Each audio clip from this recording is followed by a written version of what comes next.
everybody would put their video on, that would be wonderful. And we're just going to get things running. We'll have about 15 minutes before we start.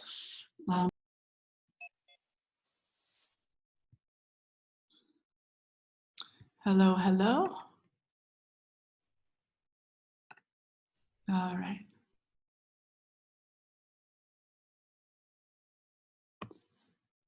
Now, can everybody hear me?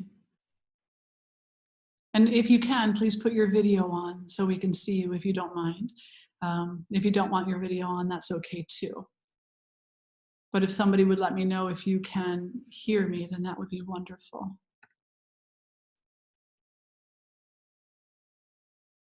Hi, Carrie, hello. Good to see you, good to see you. You can hear me? Okay, good, good, good, good. Oh, heavens. All right, let's see. All right, so I'm just waiting for Susan to come on, and then I have to figure out how to pin her in as a, there she is, Susan. Hello.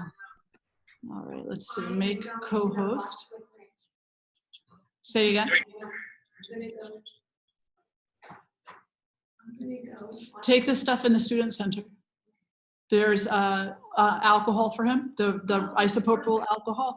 Yeah, not drinking alcohol, isopropyl alcohol. And then there's something for you too. There's a little candy bar and a little first aid kit with sanitary wipes in there. All right. Okay. Thank you. Hello, Susan. Hello, hello. Hi, how are you? Good, I'm good. How are you? Good. I'm trying to pin both of us. Do you know how to do that? To pin both of us? Let's see. And we have Carrie there, and we also have Jean and Jan, and Michelle's coming on shortly. But I would like for us both to be pinned in the center since we're co-hosting. Okay, so I clicked on, when I looked at myself, I did the ... and then I clicked pin video. And are you in the center now? No, I'm still share screen. I think that's already shared. I'm like, it's all me. Let me unpin. And I wonder if I can. Maybe they only allow us to pin one at a time. Yeah, when I was doing, I was participating in one from Wix, and they kept on going back and forth when they were talking. But I'm not quite sure how that happened, if that was they kept on pinning themselves or not. Oh, okay, so then I'll just have to do that. Then I'll go. Okay. Yeah, Matthew just said that from work, when they're using this, whoever's talking is usually the one that pops up on the screen, that Zoom automatically does it between the co-hosts. So then let's see, how do I put that up there? Oops, the wrong one. Gallery view, no, speaker view, and we'll say manage participants chat. Hello, Anne-Marie, how are you? Hello. Hello. Okay. So I'm not sure. I'm looking for, does he know where I know I saw it, but I'm not seeing it now, where it says, go to who's speaking. Let's see, I'm Googling also to see if I can figure that out.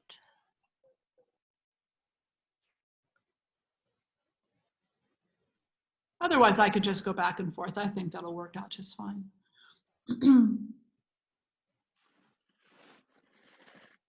Let's see here.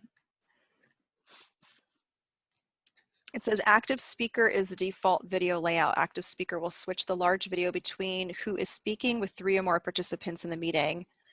Okay. It says you can pin a video to disable the active speaker and make one participant the main speaker.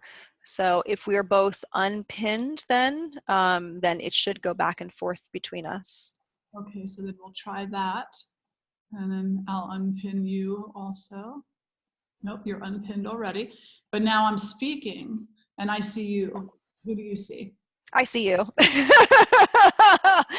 Anne-Marie, who do you see? Right now I see you, because you're speaking, and then when Suda starts speaking, I see her. Oh, perfect. Okay, because you just popped up. That's fantastic. Thank you. All Sure. right, this is lovely. I see everyone on my screen. Oh, there you go. So, Leslie, I'm signed in just for audio.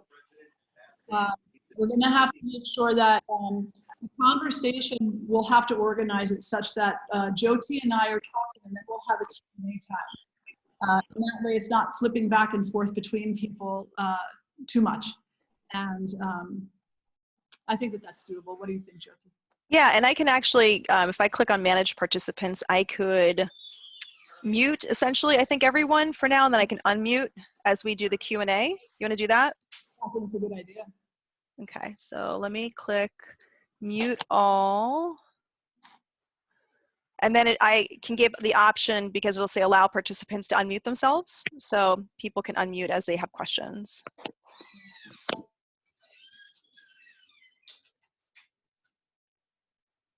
All right, so right now it looks like SwaminiJi, you and I are both unmuted, but everybody else is currently muted. Okay, and you can hear me. Yes. Okay, great. Wonderful. Very good. All right, so we have about 10 minutes before we start. And so anything you want to go over?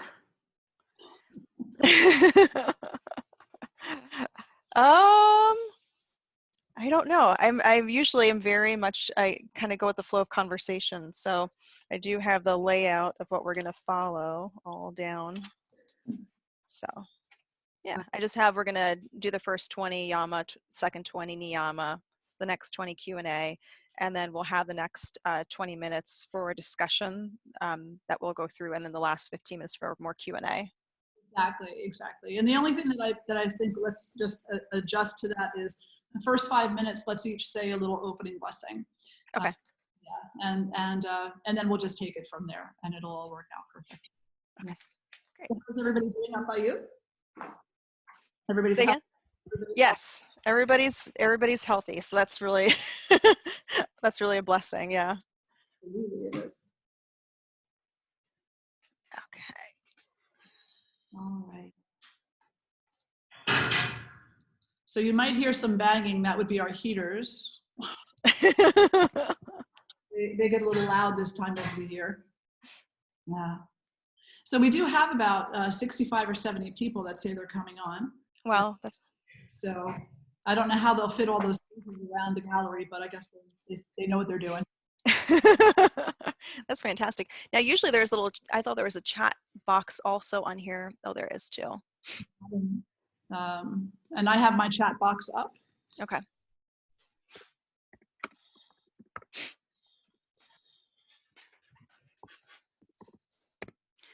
Can you see it? Yes.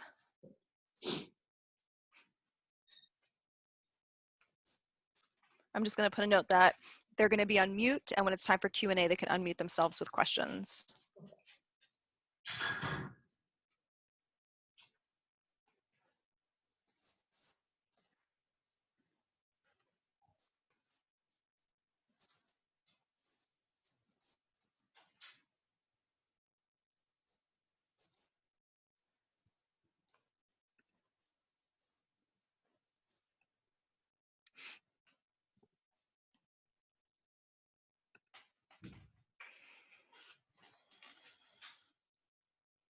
And we just got 6 more registrations. Oh, wow. They're excited about the topic, you know? Yeah, they're just excited about the topic, which is really great. A lot of spiritualists really think they get answers and guidance, and so I'm really glad, and I'm very honored to be able to do this with you tonight. So yeah. Are you missing India? Did you hear they shut down the whole country for 21 days? Yes, I did. Last night I had a couple of people from India who were messaging me and just reaching out and asking if we were okay. And then this morning I woke up and I saw that, yeah, that Moody had shut everything down. And so then I was reaching back. I'm like, are you okay? You know? And so I think that they were expecting something like that to happen, because some of the people were saying that they were already doing some self-isolation and closing down some of the businesses already. So yeah. They don't, you know, it's across the board there. They're very, no, I don't want to say no nonsense, but they're no nonsense. You know, Mhm. let's just shut it all down. That's it. And in India, it's not like a big deal. It's like, let's just shut it down. Go to the temple. Meditate. Stay out of the streets, whatever. But I have SwaminiJi and the whole community over there messaging too, and they're sending all videos, you know. Oh. Yeah, oh, so beautiful, so beautiful. But I was supposed to go back at the end of this month, the end of April. Oh, wow. Yeah, and so now I don't know that I'm going to be able to. It just depends on where we are. SwaminiJi's 75th birthday celebration, which is a 2-week-long celebration, and I was going to go for 7 days. Oh my goodness. So we'll see. They may just postpone it till a later point in the year, but it was a pretty big to do. A lot of people were expected, so I don't know. I'm not sure what's going to happen yet. Time will tell. Yeah, I know Matthew and I were even talking about because I was going to be going to India in October and staying for a little while, and he was going to come also to go to Gangotri. But we were even talking about wondering about how long this is going on for, like, you know, whether or not that's a reality at that time. So, yeah, none of us know anything. Yeah. Next year, I'm planning a pilgrimage in February, you know, and I'm saying like, is it going to be okay by then? I know, because Coombe, right? Because I was because you're planning going to Coombe and then going around. So I was going, okay, and Matthew's like, okay, that's going to be very, very interesting because are they going to cancel Coombe? You know, was it? I don't. I think the government would cancel it, but I don't think the people will. I think Right. anyway, you know. Yeah. When I was over there and everything was starting to get a little bit, you know, chaotic in the world, all Jessie, which is one of the higher up teachers there, all she kept saying was, faith is what you need. That's it. And all is well because it's God's will. So it's going to be what it's going to be. That's beautiful. Yeah, absolutely. Absolutely. It's easier said than done though, you know? Yeah. Easier said than done. For probably 99% of the population. We're worried about people and we're worried about illness and, well, I'll stop there because we're going to be talking about it. So I know that we're going to have to reschedule you. You were going to be coming here on Saturday. Yes. Yeah. I'm wondering if maybe we can do like a virtual here at some point. That might be kind of fun. Yeah, that would be really fun. We'll have to, right now, I know Barb and Rick are also self-isolating. So if it gets a little bit better, then maybe we can try to get together and do something like that. Otherwise, we can all Zoom at different locations and see what Kirtan is like via Zoom at multiple locations. The School of Music did that. Oh, did they really? Their theater department had all the actors and they were all isolated. And they came and they were doing, I don't remember what show it was, but did anybody else see that? I don't know. It was quite wonderful though. Yeah. And so they pulled it off. I think we could pull it off. That would be an amazing, amazing thing to do. Oh, goodness. All right. A couple more minutes.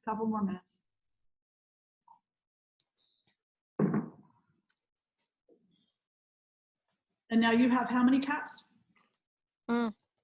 I have one who's currently, he's on the loose and he may or may not talk, but Matthew took the dogs into the other room because they will bark through the entire Zoom session. Anytime I've tried to do things, usually the dogs are about, you know, but if I go for more than a few minutes, they'll just start, they like to talk a lot. We have very, very vocal pets. What kind are they? So we have right now, there is a Maltese, and God love her, she's 13. She's got Cushing's disease, so she's losing all of her hair. And she's got like no teeth, but she's the most adorable thing. And then we have 2 Shih Tzus, and then little Tabby. So. Oh, that's so sweet. Yeah, we're like we always laugh that we're like the senior house for pets because we always wind up getting like adult and senior dogs. So, yeah. That's good because a lot of people take the younger ones. You know, most people adopt the younger ones. So, a friend named Kel, and he actually has a rescue, and he only rescues elder cats. That's Oh, it. really? Yep, so they're all elders. Yeah. Yeah. Oh. And then of course we have Marika, Jade, and Loki. And Marika's 12, Loki is 10, and Jade is 4 or 5. Oh, what a group they are. What a group. Oh, so the younger one probably gets the other ones a little bit more active with running around a bit. Does. Yeah, she does. And you know, Marika's always trying to step on her head. So she's always trying to, you know, play, but she's much bigger than they are. She's 65 pounds and they're like, you know, 10 and 14. And yeah, but they keep her busy. They let her chase them down the hall, back and forth. And then Marika's frustrated, and so she'll start yiping, you know, she'll be like, that's not fair. I can only hear her like if she would translate into a human voice. That's just not fair. Well, the one Maltese we have, she just ignores the cat, but not just like ignore the cat. She pretends like the cat doesn't exist. So we laugh because the cat is like always, you know, just staring at her. Now the cat has started in the past week, like really just like rubbing on her and loving her. But the dog, like her name is Lacey, just does not want to acknowledge this cat. So we always joke around like there is no cat. The cat's rubbing on her face, but she will not make eye contact. There is no cat. There's no cat there. There's no cat there. Ah, wonderful. Hello, everybody. Welcome. So nice chatting, Jyoti. So nice to chat. So we're going to get started. It's just 7 o'clock now. And so welcome to Managing Crisis with Spiritual Wisdom with myself and with the wonderful Jyoti, also known as Susan Kiskis. And so I'll tell you just a moment or two about myself, and then I'll turn it to Jyoti. She can tell you a little bit about herself. Then we'll bring you into an opening blessing, and then we'll start the conversation. The way that the conversation will run is that both Jyoti and I will each talk for about 15 or 20 minutes, and then we'll open it up for a Q&A. And if you don't have questions, then we'll pose questions. We ask that everybody stay muted until the appropriate time. And then when it comes time for the Q&A, that you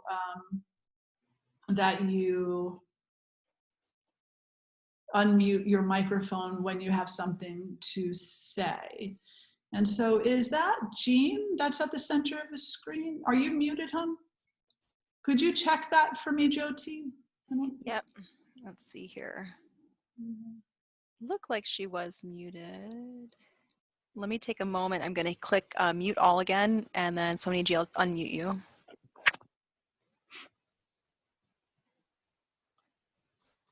Okay. Okay, all right, so my name is Swamini Shraddhananda Saraswati, and I'm in Reading, Pennsylvania. I'm the co-founder of the Kula Kamala Foundation and Yoga Ashram. I've been studying yoga and its precepts and Hinduism and Buddhism for many, many years, since before I was in my 20s. But my study went deep in my 20s and since then. And I just took my vows of renunciation last November. And so I am a monk, a female monk in the order of Saraswati. I was blessed to receive my vows from my guru, Swami Yamas, who is in India at one of the Shivananda ashrams there. And I believe that yoga is a practice, not just of physical asanas or postures, but it is a lifestyle practice that when we give it the opportunity, it can empower us to experience a healthier, happier life. And in addition to that, it can bring mental clarity, a greater sense of mental health and wellness. It can help to restore our nervous system, and it can open us up spiritually. And so the teachings that I share come from that place of personal empowerment and spiritual acknowledgement and the longing of the heart to open up into a life that has more meaning and that has an obvious purpose to it. So I'm very honored to be here with all of you, and I'm honored to be sharing this night with Jyoti as well. And so I'm going to let her introduce herself now. Hi, everyone. Yama, thank you for being here this evening. So as SwaminiJi mentioned, my name is Jyoti. You might know me also as Susan Kiskis. I received my name after my first time in India. I have been learning about yoga, being a student of yoga for over 20 years. And my entry to yoga was everything that we're going to talk about tonight, but not necessarily quite understanding it was yoga. So I believed yoga was the asana practice, and everything else I was doing was completely separate and different, even though some of my teachers were actually swamis. And so this integration of knowledge has been cumulative over the past 20 plus years. And it's through the wonderful experience I've had from so many beautiful teachers in our lives. All of us meet them. You guys are my teachers tonight and every day. And so we learn from each other. And this is part of the beautiful process of yoga, is to continue to, like a flower, to continue to bloom and open, and to keep on learning about things over and over again. The repetition is so vitally important to our yoga practice, because it is, once we think we've mastered it and we've unlocked something in it, we go back to it again. And we go through the stages of knowledge and boredom and knowledge and boredom and knowledge and boredom, because there's something more to be unlocked and uncovered. And I'm have so much gratitude to experience this with you tonight and to be here. So thank you so much. Wonderful, wonderful. So I am going to ask everybody who is on, if you could click on your camera so we can see you. That would be wonderful, because then it'll go into a gallery view and we'll be able to see all your beautiful faces. So if you could do that, that would be great. I don't think that we can do it for you. You have to be willing to do it yourself. Okay, there you go. Very good. And so let's just take a moment for a blessing. I'll start, and then Jyoti will continue. And so we'll just sit tall and close the eyes. Take a nice breath in and a nice breath out. And with each breath in, feel that you are receiving the gift of wisdom from the universe. But it's not a wisdom that exists outside of you. It is a wisdom that is already within, but perhaps some parts of it you have simply forgotten. With each breath out, feel that you are remembering. And not only that you are remembering the inherent wisdom, but you are also expressing it, living it, and sharing it. And then with that wisdom, allow there to be compassion, setting the intention that with each breath, wisdom and compassion marry together and become a powerful healing force in this universe, touching every heart, everywhere. Jyoti.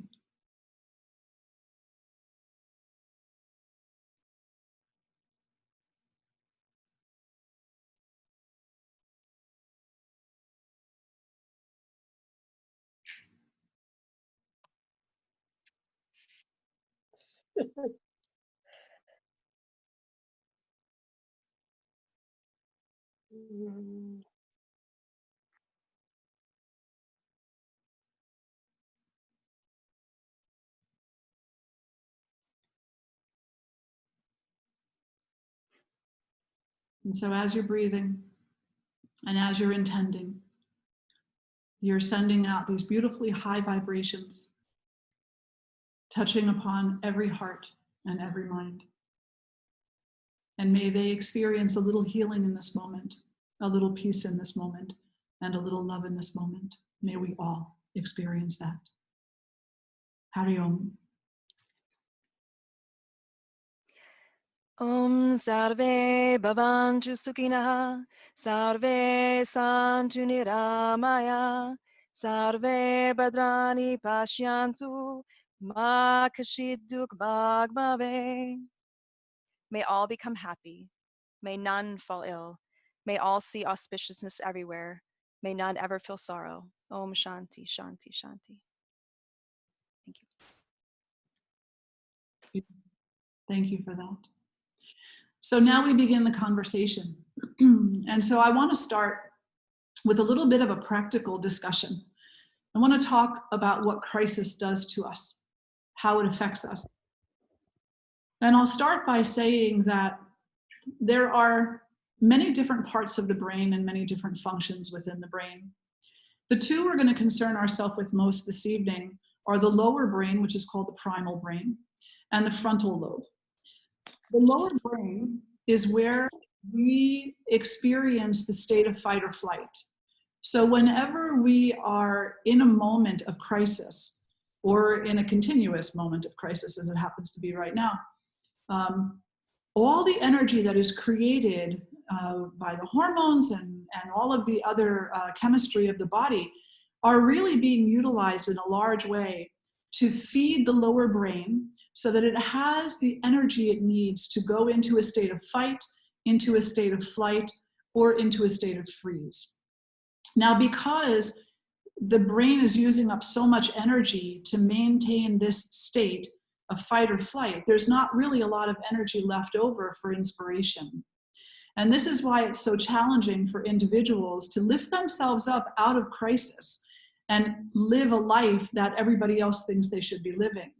Because all of their energy is being expended to maintain the function of the lower brain. And there really has to be something special in place to empower an individual to move from the lower brain into that frontal lobe. Now, the frontal lobe is inspiration. Not only is it inspiration, but it's also creativity. It's problem solving. It's logic. It's being able to see things in a practical way. And having a good grip on what is actually happening and what is not actually happening. So when we are working with the frontal brain, when that's where, the frontal lobe, when that's where a lot of the energy is being consumed, that's when we can really come up with some beautiful creative solutions. That's when we come into service of each other. That's when we step forward into a state of responsibility, the ability to respond. That's when we don't mind sharing our resources. That's when we don't mind, coming together in multitude of ways in order to make sure that everybody has what they need. When we are actively situated within crisis, in the frontal lobe rather than the lower part of the brain, then we're not worried about not having enough. We're more concerned with the overall well-being of society, with the overall well-being of community, of family, of everyone around us. And we want to see others thrive. So it's very important to understand this, because what ends up happening is something really interesting. So our society in the United States, and that's what I'm going to focus on today because it's where we are, most of us anyway. I think we have some international people on as well. But in the West, we'll say, we live in a state of chronic fight or flight. We have 24/7 days, 24 hours, 7 days a week, where we are doing, where if your phone rings, you jump up to get it. If you hear the little ding from Facebook, you're distracted. Constantly worrying about the job, constantly worrying about promotion, constantly worrying about bills, constantly worrying about healthcare, worrying about so many things, and having to be on call and answerable to so many people so much of the time. So we really are existing in a state of constant fight or flight.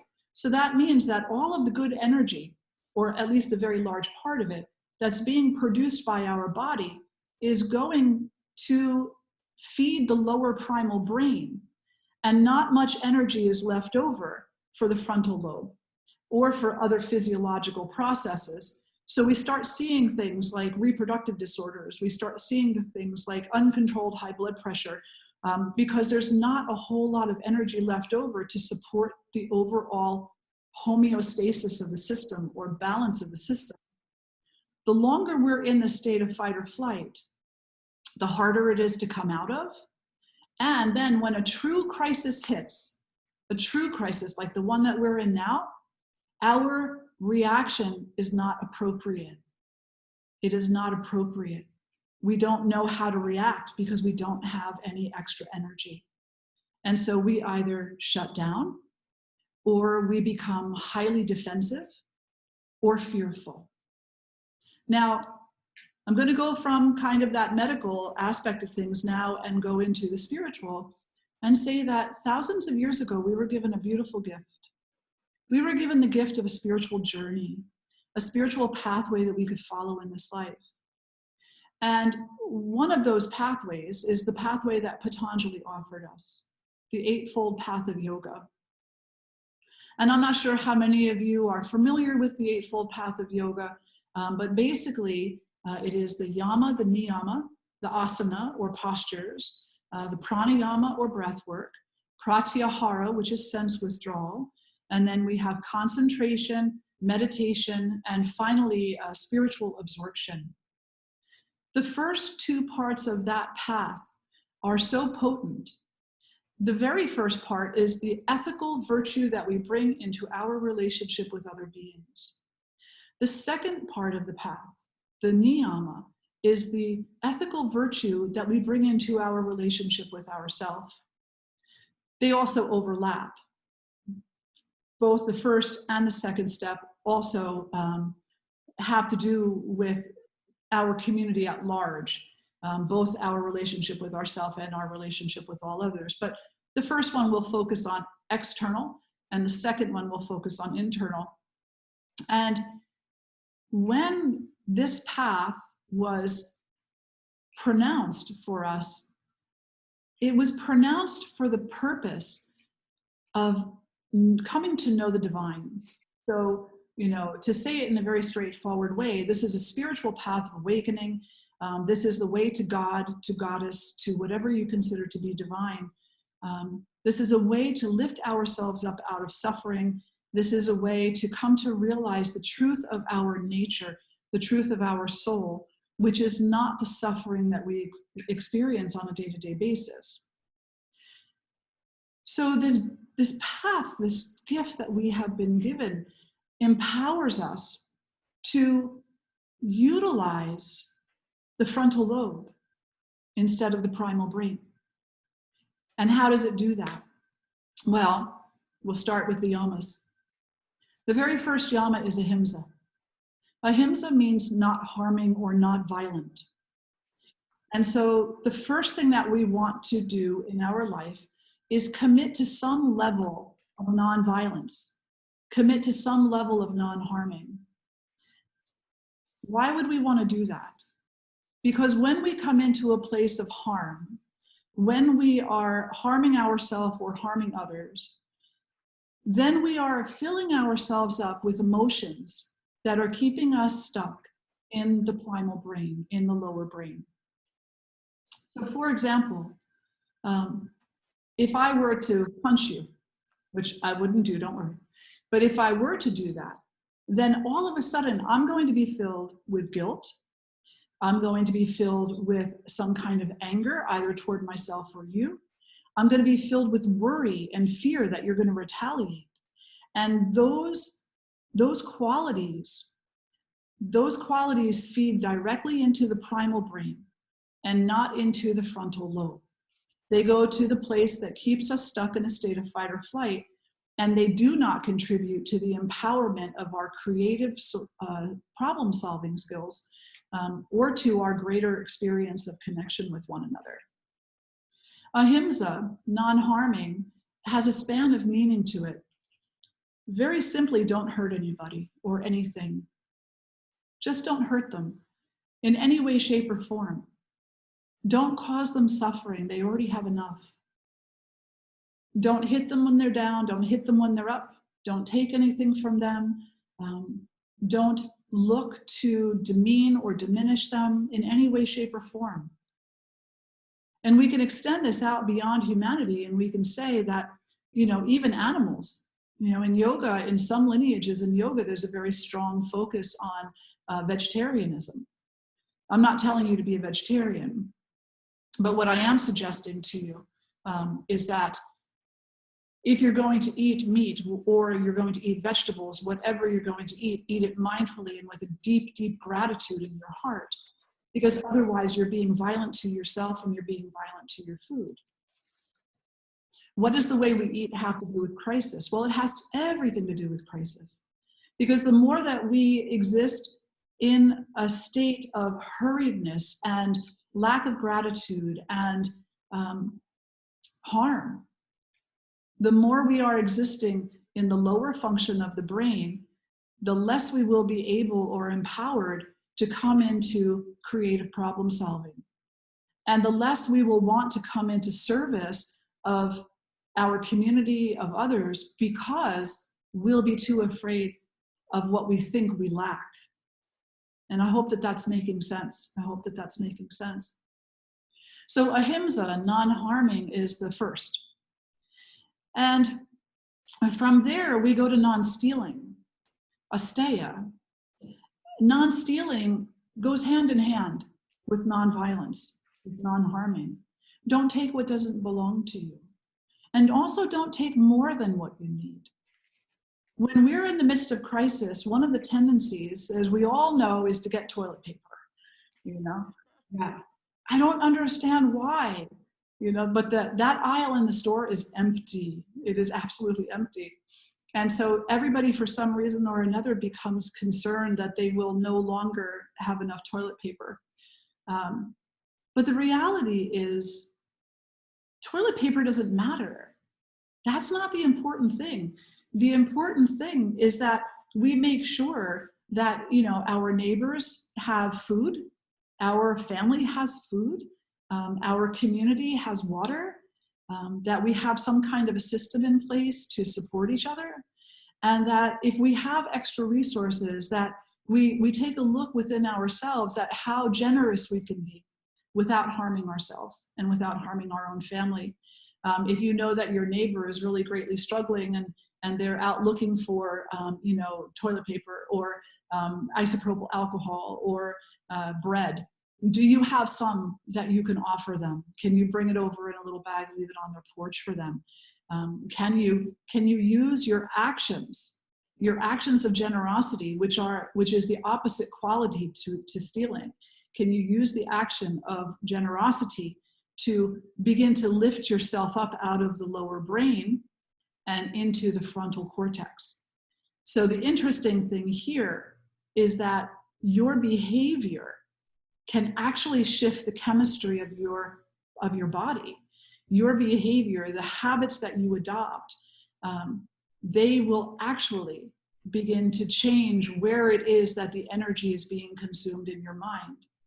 So with the asteya, if we stay with the hoarding, if we stay with the concern about our own lack and no concern about anybody else's, then we're feeding that lower brain. But the more generous we become, the more we're feeding the frontal lobe. And eventually we'll come to a point of homeostasis where we feel healthier in our body, healthier in our mind, healthier in our nervous system, healthier overall. And then that will extend out to our immediate family, our loved ones, to our community and beyond. And then pretty soon, just through the acts of kindness and generosity and nonviolence, we become individuals who look out into the world and become inspired about how to best serve humanity as a whole and how to best serve all living beings on this planet and this planet herself. So we have nonviolence, we have non-stealing, and we also have truthfulness. Truthfulness is the third yama, and there are 5 of them. And truthfulness, in this instance, when we're talking about crisis, has a lot to do with acknowledging the role that you're playing in your own experience of this. Are you making yourself frightened? Are you telling yourself that the only truth is the truth that the media is shouting out? Are you paying too much attention, investing too much energy into the banter of the politicians right now, no matter what side they're on? Are you piling on more and more stress on top of the fear that is already felt, thereby paralyzing yourself so that you might want to come out and be of service, but you actually can't, because the burden that's on the shoulders when we are acquiring information in a dramatic way, the way that it's being dispersed nowadays, it weighs a lot. It weighs a lot and it bogs us down. So the first thing that we have to do with regard to Satya is come into the truth of how we're spending our time, what we're listening to, and being aware of the impact that that is having on us. That's one level of it. The next level of it is that we need to really take a look at how we perceive others. And we need to understand that if we're perceiving other people as somehow the enemy because they need toilet paper too, or as somehow a threat to us because maybe, you know, we think they have the virus, then we really need to look at that and ask ourselves, how can I resolve these feelings so that I can come into a deeper place of compassion for this person? Because compassion is what's going to lift us up out of that lower brain also. But the more that we keep piling on insult to injury, judgment over judgment, fear upon fear, the more we're going to be bogged down in that lower brain. And then we have brahmacharya. And brahmacharya is a beautiful, beautiful yama. Translated, charya means student, and brahma means God. Student of God, or to be like God. And so this yama tells us that to be like God is to be ethical, and to be ethical is to be like God. To be of service to others, to acknowledge, yes, I have fears, you know, I have concerns from my family, I have concerns from my friends, my loved ones, but I am not going to allow those fears to stop me from being in service of others, because that's what my spirituality compels me to do. So I'm going to step forward and be like the light of God, be like the light of the goddess. Be the one who is absolute love, absolutely. Unconditional love, unconditionally. Peace, completely. And I'm not going to spend so much energy doing the opposite. Because when we behave in an opposite manner to brahmacharya, what we're actually behaving like is an ashura. And an ashura is a demon. So we don't want to become demon-like in that we're constantly looking out for our own motivations only. We really need to open up and to support each other. And to do so, understanding what it is that your tradition teaches you. Now, every tradition teaches some path of ethics, some path of virtue. In Catholicism, we have the 10 Commandments, you know. In Hinduism, there's the Yama and the Niyamas. Every tradition has some list of ethical virtues that the participants of that tradition are meant to follow. And so the question becomes, are you following them? If you're following those ethical qualities, then you are practicing brahmacharya.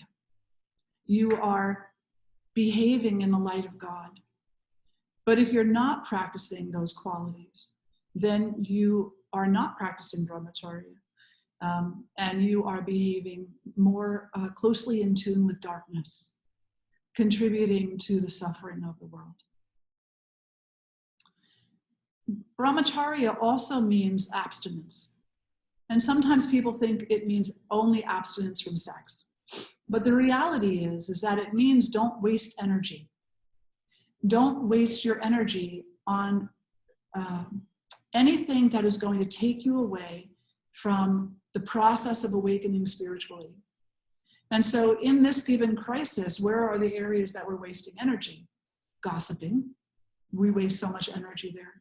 We waste energy talking about, does the neighbor have this virus? Does the other neighbor have this virus? What am I going to do if I get this virus? We're not living in the moment. To live in the moment is also to practice brahmacharya, because to live in the moment places us right within the high vibrational energy of the truth. So the yamas, again, are a path. And the final yama, the fifth yama, is aparigraha. And this is going to sound a little bit like a continuation of the 4 that I just talked about. Aparigraha means don't grasp. Don't grasp. Don't grasp at your fear. Don't grasp at the items in the store. Don't grasp at the words of the politicians. Don't grasp at anything. And as a matter of fact, instead of grasping, open your hands up. And whatever you're carrying, let it go. So that your hands can be open and receptive. There's a study that was done with chimpanzees. And they had these jars, and in the jars they had bananas. And the top was only big enough to get the hand in. Once the hand got in there, if the chimpanzee grabbed the banana, then it couldn't pull the hand back out. So one after another, the chimpanzees would grab the bunch of bananas and then couldn't get the hand back out and just kept trying to pull and force and cause it to happen. None of them realized, and we don't either, that all they had to do was open the hands, let go of the bananas, and there would be another way to acquire what they needed. In the chimpanzee's case, they could just turn the jar upside down. But in our case, to acquire what it is that we need to survive this or any crisis is to come together in unity, in support of one another. So a little bit of a revamp.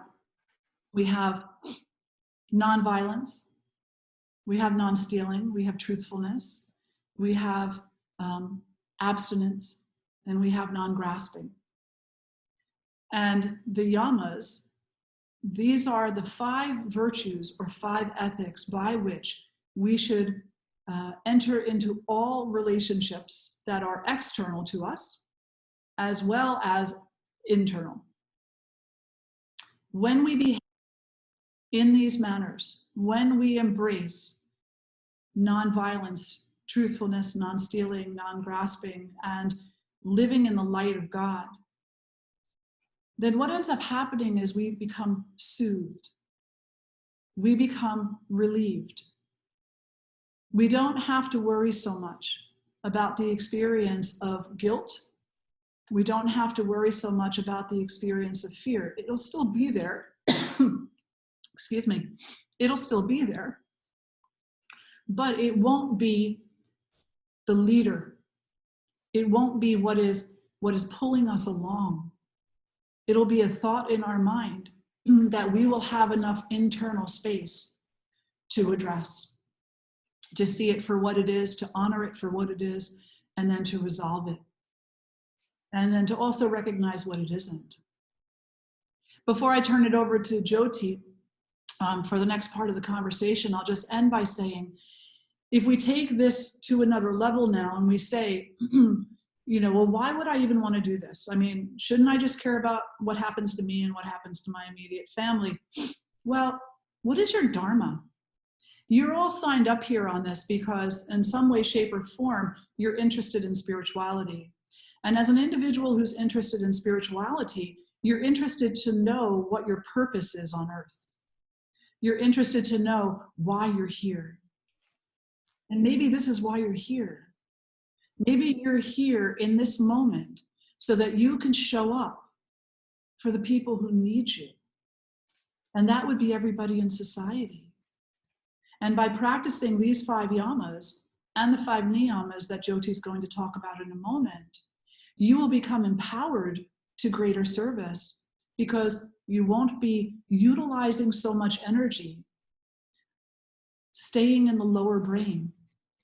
You'll uplift into the frontal lobe and begin to think creatively, begin to experience yourself in a light of inspiration, begin to see with greater honesty and greater humility the struggle of other individuals, and be more and more courageously willing to answer the call of what is needed. So I'll turn it over to Jyoti. Let's hear what she has to say. Thank Swamiji, I just want to let you know too that some of the participants had said that this part of the conversation was getting cut out.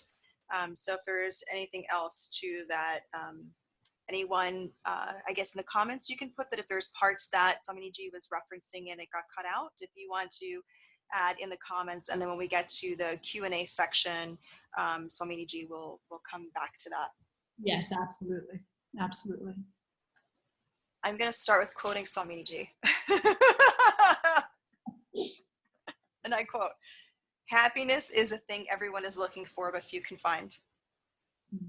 Let's sit that for, I let that sit in for a moment. Happiness is the thing everyone is looking for, but few can find.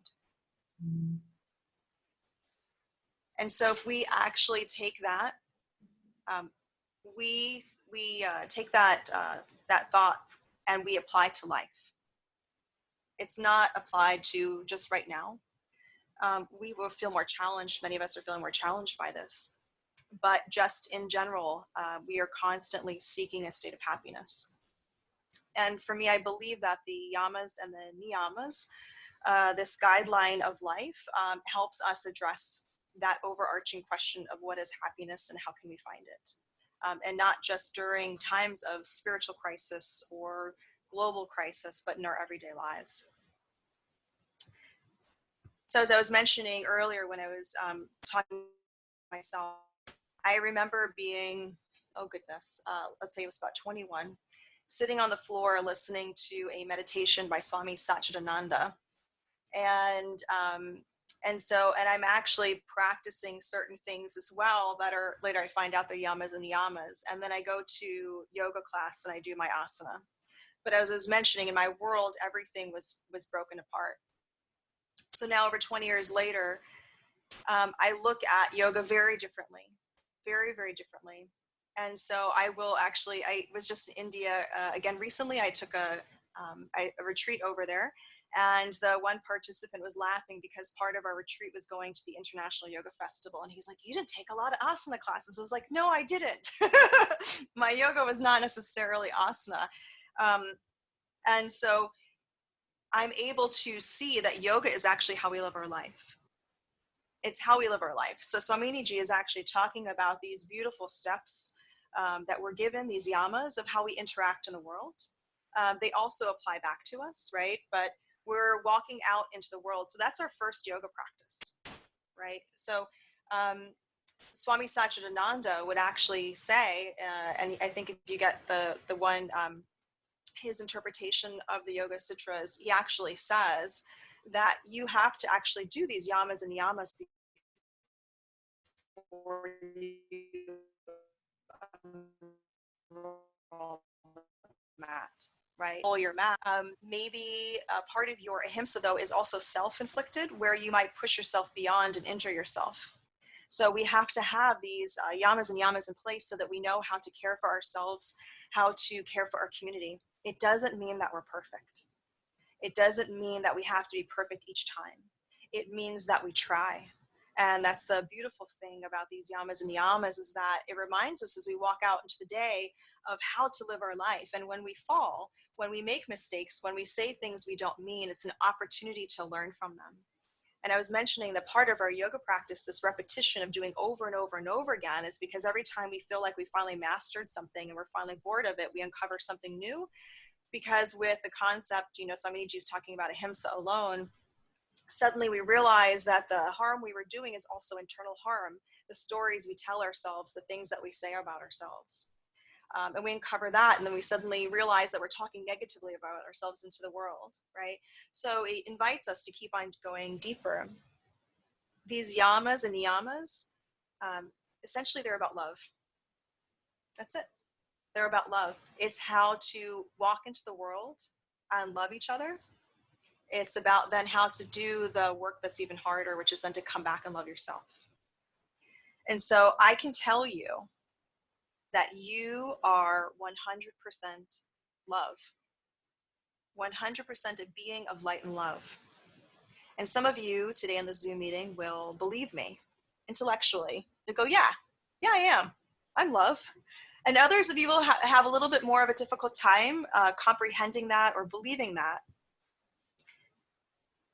And that's where the practice comes in, right? Because our yamas and niyamas are there because it's not something that I can tell you. It's not something that we can learn in a book. It's only something that can be experienced. And so I want to share with you a quote from Muji. So I was able to see Muji recently, and he said just the most beautiful thing. He's talking about it. So whatever it is for you, the divine, this universal love, Ishvara, okay? You cannot study it to know it. You can gather all of the greatest minds and you will not grasp it. If you just love it, then that's all it is. If you just love it, then you know you will come into the oneness. If you just love it, then you know you will come into the oneness. And so we're invited with these beautiful now niyamas to sit with ourselves. And that in itself can be really difficult. So the one thing that I want to present to you is, for me, as SwaminiJi and I were talking about at the beginning before we actually started Zoom, you know, Prime Minister Modi in India had just also basically did a countrywide shutdown.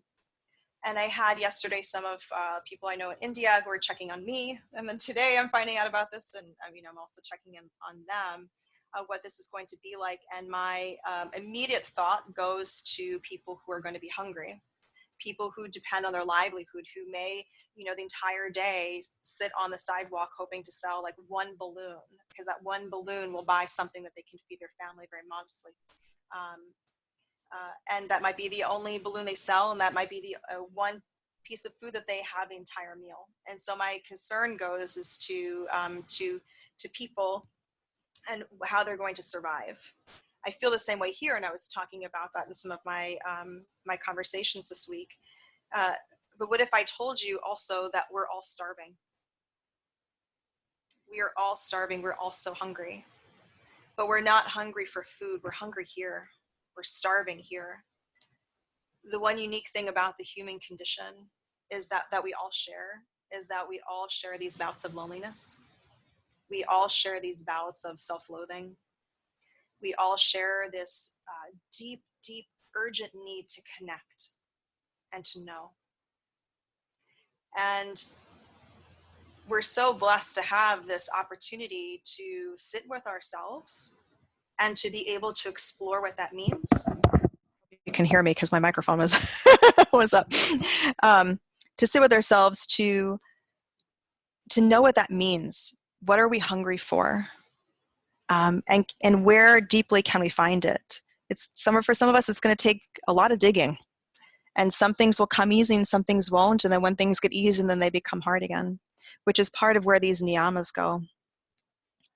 There's a wonderful story that Vivekananda shares, and he says that there's an old simile in India that if you place a cup of milk before a swan with plenty of water in it, that the swan will take all the milk and leave the water. So what could that possibly mean? So maybe the milk is this knowledge that we have, this spiritual knowledge, this connection to the divine, and this water is just stuff. Whether that's physical, tangible stuff like the chair that I'm sitting on that I really don't need because I'd be fine sitting on the ground, or maybe this stuff is, you know, the things that we need mentally in order to feel secure. You know, the stimulus that right now so many people are craving, right?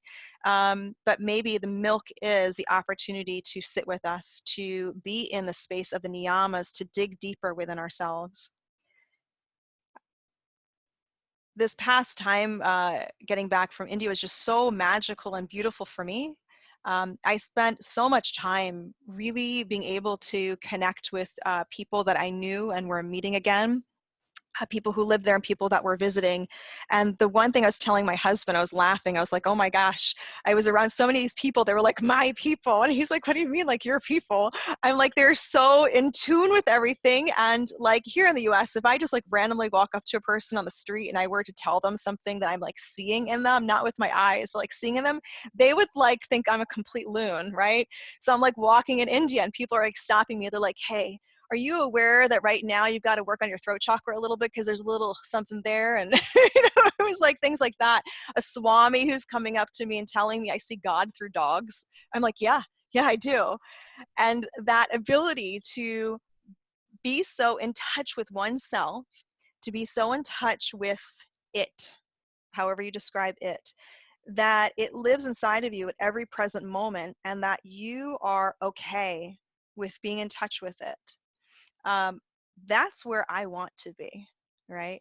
And for some of us, it's easier, and some of us, it's harder, and some days it's easy, and some days it's hard, but none of this is about perfection, right? Because if we were perfect, we wouldn't be here. So this is all this beautiful playground, this opportunity for us to learn and to dive deeper. And so we start with things like Sosha, purity. And so during this time right now, for those of us, it offers us two opportunities to go within. One, you could take it literally for purity with what we're putting in our body, right? So, SwaminiJi was talking about the run on toilet paper. And my husband and I were talking about some of the things that people are having the run at the grocery store that's food wise. And I'm like, oh, well, why would they eat that? Why wouldn't they just eat something else? And he's like, that's what they're used to. Do you know what I mean? So if every day you're used to a fluffernutter sandwich, you're going to go obsessively find all the peanut butter and the marshmallows, right? But it's a time for us to basically use this opportunity for purity to watch what's being put in our body. We really need to also boost up our immune systems, right? So healthy food is very, very important right now, having whole fresh foods if you have access to that. And we could go on about specific foods. But one of the unique things that I was, recently had the opportunity to study with, she's a nutritionist in outside of Mumbai and also in Rishikesh, and she's known throughout India. And she was teaching a class on a sattvic diet.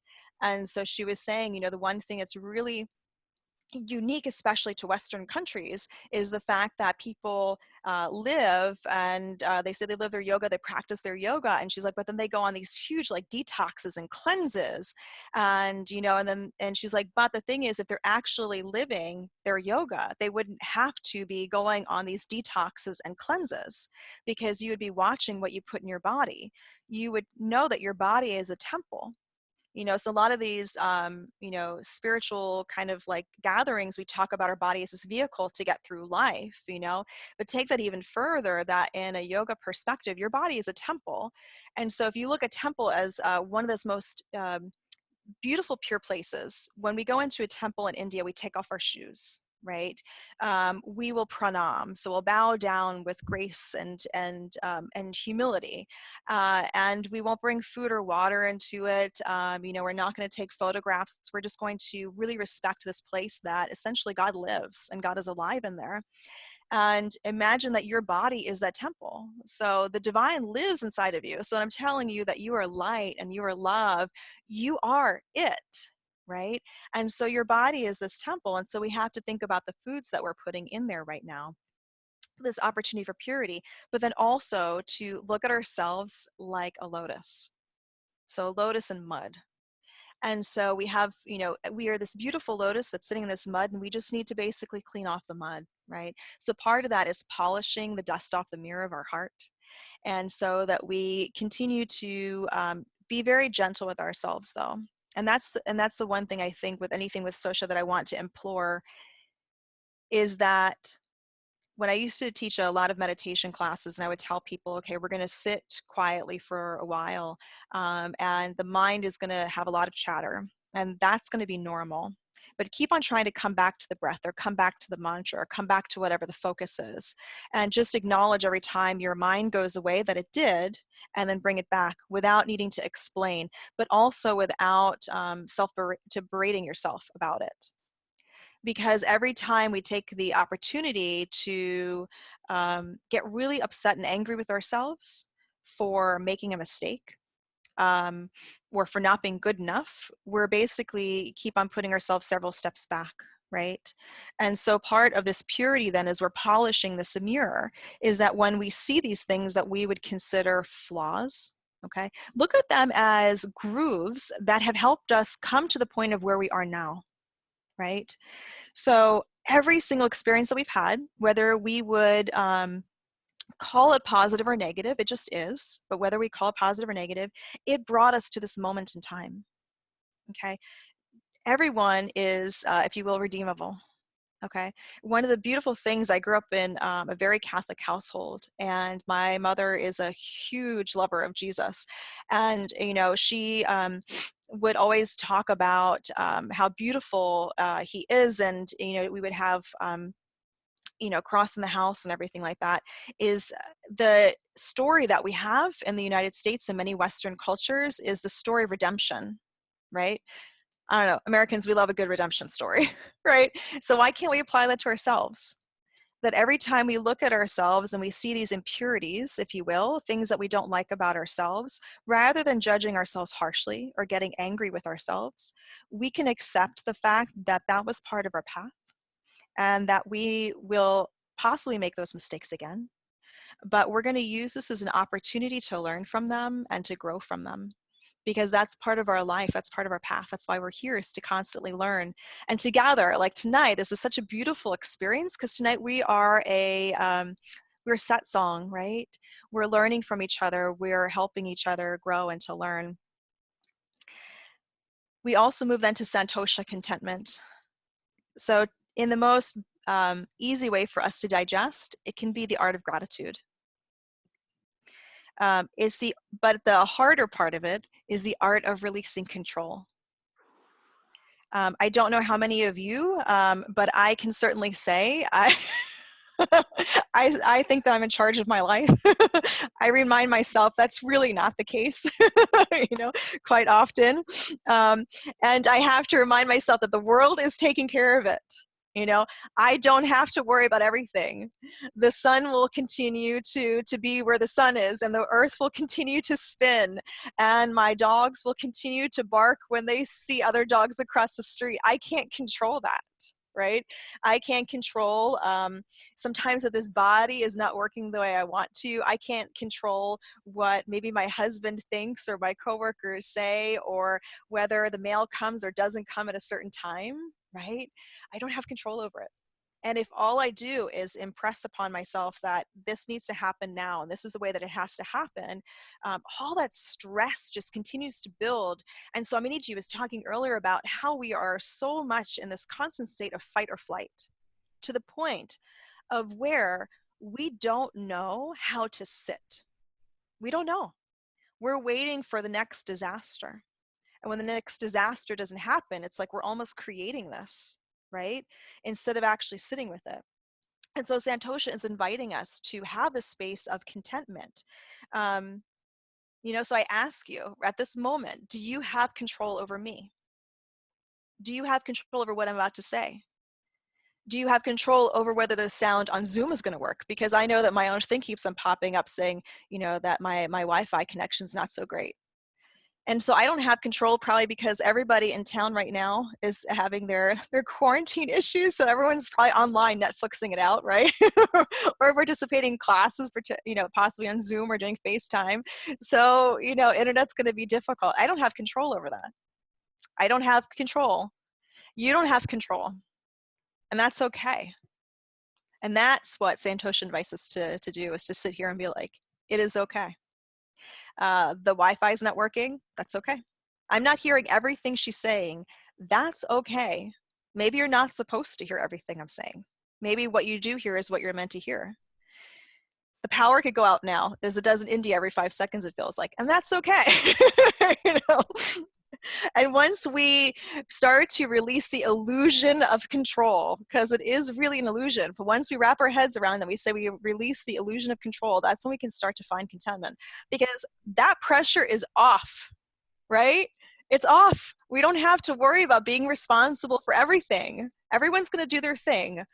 All we can do is to have gratitude, and to just kind of do our best to watch our minds and what we are actually saying and how we react. And then when we don't even necessarily follow what we want to do, that's okay. We need to let go of control of that and say, next time I try again. And because it becomes easier, right? And then that moves us to tapas. See, I feel like I'm getting into all the these things that are really hard for so many of us, right? Try to polish off all those impurities, but going, I know I'm not perfect, but it's okay. I love myself.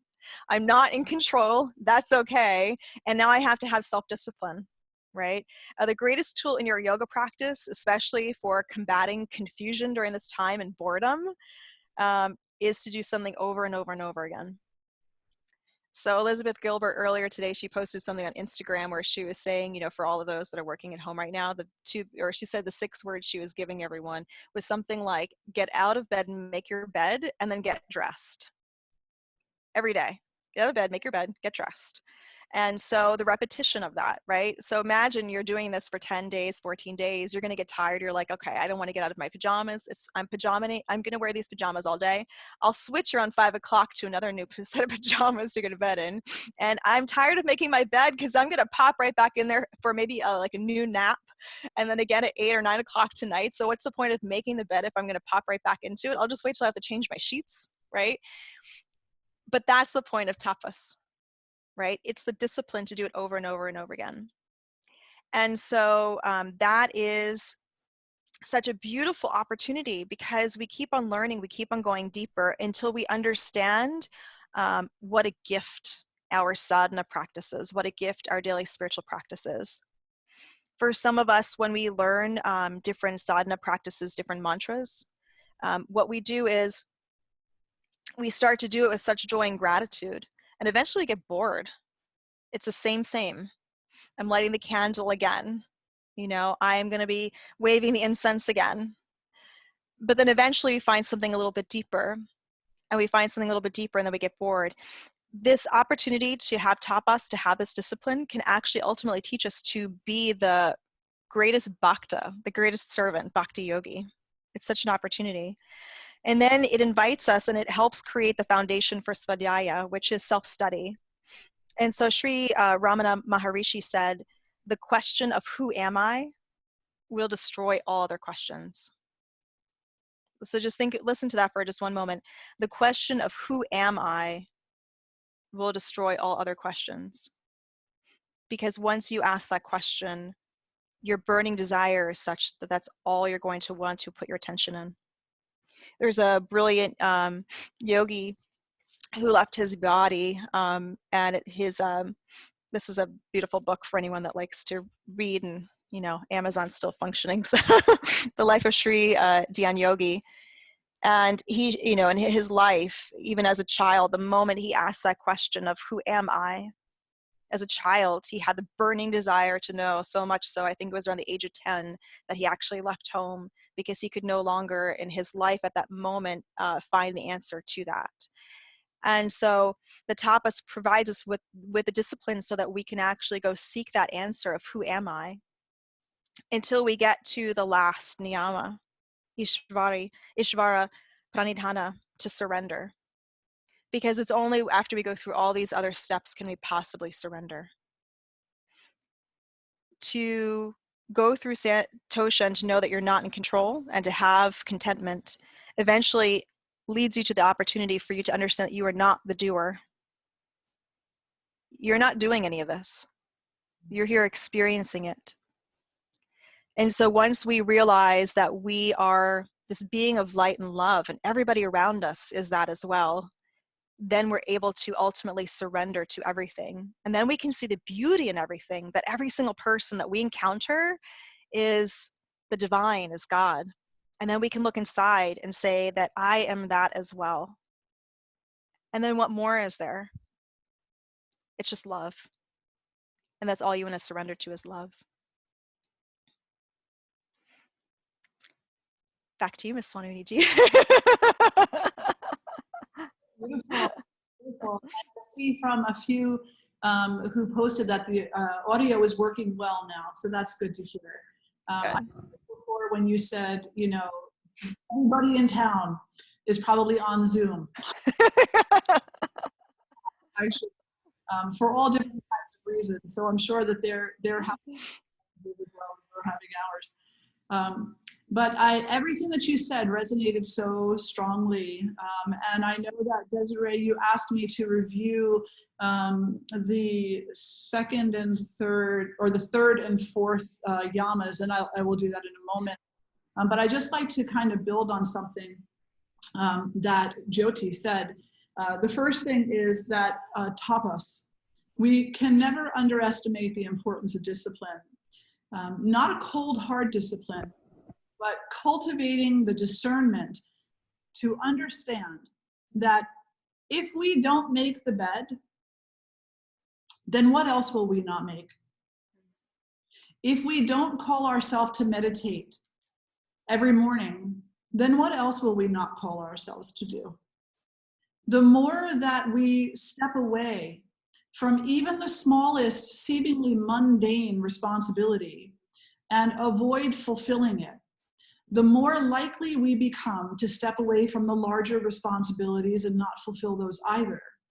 So tapas plays a really important role in this spiritual progression, in this path of spirituality, that we must have the discipline to show up over and over and over again. Patanjali states in his Yoga Sutras that a practice becomes a well-established practice and even moves toward being a supreme practice when that practice is committed over a long period of time with little to no interruption and with great enthusiasm and interest. Tapas is the continuity. Tapas is the ability to repeat. And that's the way that we learn. We learn through repetition. That's human, our human nature. That's why when you were in school, they made you write your A, 50 times across the top of the paper. Why they made you do your math problems over and over and over again, because it's through repetition that we learn the most. And so tapas is our ability to show up. A lot of times when I'm teaching about tapas, I also like to say that the word compassion belongs there. Compassionate discipline. Because it's not a cold, hard discipline where, well, I didn't make the bed today, so I guess I'm a complete failure. No, I didn't make the bed today, so now let me take this opportunity to inquire why. Why am I not called to fulfill this responsibility? And this could lead us down a very big rabbit hole, so I'll make it kind of short, but it's to say that in asking the question, why am I not willing to fulfill this seemingly mundane responsibility? Well, maybe I don't see God there. Now we have to look at our spiritual practice and ask ourselves why we are segregating parts of our life, allowing some of those parts to be related to God and other of those parts to not be important enough. In the yoga tradition and in many traditions, it is taught that God is an all-permeating consciousness. There is no place that God is not. And that means that in making the bed, you are in relationship with God. And in walking your dog, in brushing your teeth, in combing your hair, in taking care of your body, in taking care of your mind, you are cultivating relationship with consciousness, the consciousness that permeates all things everywhere. So we need to move away from the idea that some activities are less important or mundane, boring even, and other ones are adventurous and fun and therefore must somehow be more important. The reality is if you cannot brush your teeth with gratitude, then you also will have difficulty walking to the top of Machu Picchu with gratitude. But if you can brush your teeth with absolute gratitude, gratitude for your teeth, gratitude for your toothbrush, gratitude for your toothpaste, gratitude for all of it, then the walk to Machu Picchu will not be so difficult. And you will probably have more moments where you are in absolute bliss just with the surroundings and what you become part of in every given moment. Whereas if we're constantly looking for what is wrong or what is limited or what is less than, then even the greatest adventure is going to be filled with doubt. Even the greatest adventure is going to be tainted. So that's the tapas. The tapas is compassionate discipline, and I love what Jyoti was saying about that. And then the other point was the swadhyaya. Swadhyaya marries in beautifully with brahmacharya, because brahmacharya is to be the student of God, is to be like God. How do you know how to be like God? How do you know how to be a student of God? Read your scriptures. read your scriptures, and then ask yourself, in this moment, how is this book asking me? How are these scriptures? How is this wisdom asking me to show up? Swadhyaya is the practice of showing up in the light of the truth of the path laid out in the tradition that you follow. Not the path that's talked about by the humans, but the path that the book talks about, the scripture itself. The Bible tells you, abide in the 10 commandments. Patanjali says, abide in the Eightfold Path, particularly the Yamas and the Niyamas. Every book has its own collection. And the question we ask ourselves when we're practicing Swadhyaya is, am I abiding in these qualities so that I am empowering myself to show up in the light of God? Or am I still stuck in the idea that I am small and insignificant? We will do great work in this world when we show up in the light of God, and when we show up in a way that is reflecting the true, absolute message of whatever scripture it is that we follow. Beautiful, absolutely beautiful. And then to go to Desiree and to say that, so the sequence that I gave you was, first we talked about ahimsa, nonviolence, then we went to asteya, and then we went to truthfulness. So truthfulness would be the third one that I talked about, although in the listing of Patanjali, those two are backwards. So, so satya, the truth, is there are two levels of truth. There's the personal truth, what I look around and I see to be true, which we can say is also a bit of opinion, right? I think it's a beautiful day today. It's the truth, to me anyway. The higher truth is the truth of the divine. Is saying that there is something in every single writing, in every single teaching of God that tells us what the truth is. And this is what Krishna says. Krishna says, you will come to know the truth when you see me in all beings and all beings in me. That is when you will know the truth of who you really are, and the truth of all beings everywhere, the truth of consciousness. When you can see me in all beings and all beings in me. Christ said something very similar to that also. He said, see me in everyone. See me in all others. This is how you show up for your brothers and your sisters. Paraphrasing that. But all traditions tell you that. In the Quran, and I'm going to be paraphrasing this quite a bit, but in the Quran it says, you need to see your brother as yourself. You need to see your sister as yourself. If you're not seeing them as yourself, then you're not seeing me either, in which case there's ignorance there. So the highest level truth is the truth that opens us up to unity. And in the Baha'i tradition says that there are 3 unities. The first is the unity of the church. The second is the unity of the prophets. And the third is the unity of humanity. And the Baha'i teach that the truth is rolled out in bits and pieces because we probably couldn't take it all in one fell swoop. Our minds would implode or explode, one or the other. And so it's divvied out to us in little bits and pieces as it's needed. So in this day and age, truth is coming to us in ways that we can understand, but it's not the whole truth. The Baha'i teach that when you take all religions and all teachings from all religions that have ever been taught, then you will have the truth. Similarly, prophets come with a message, and the message that they come with is a message that is appropriate for the time. So the message that they're coming with in today's world, like, Amma is a living saint, and the message that she has, and if we look at all of the great beings through time, if we look at Christ, if we look at the enlightened beings, the rishis in India, what we see is that they came with a message, but it wasn't the entire message. It wasn't the entire truth. It was what we needed to hear at the time. When we take all of their messages and we put them into one big ball, then we have the truth. And that truth is unity. Similarly, the Baha'i say humanity. Humanity will only ever know a portion of its own truth. It will never know the fullness of its own potential until all humans come together. And when all humans come together, then we will know the truth of our unity. So unity, according to the Baha'i, is the highest truth. Unity of all churches, unity of all prophets, unity of all of humanity, unity of everything.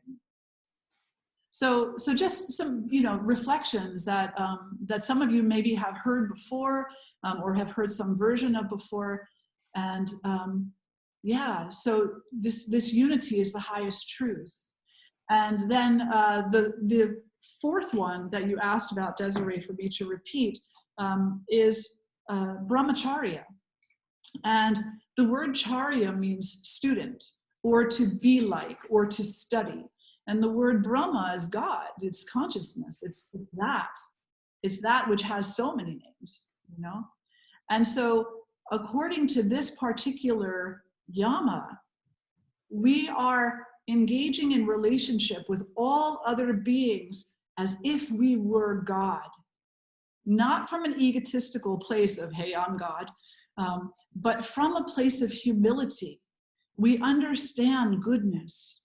And that's what our motivation is. We want to live in the light of God. We want to serve in the light of God. We want to even die in the light of God.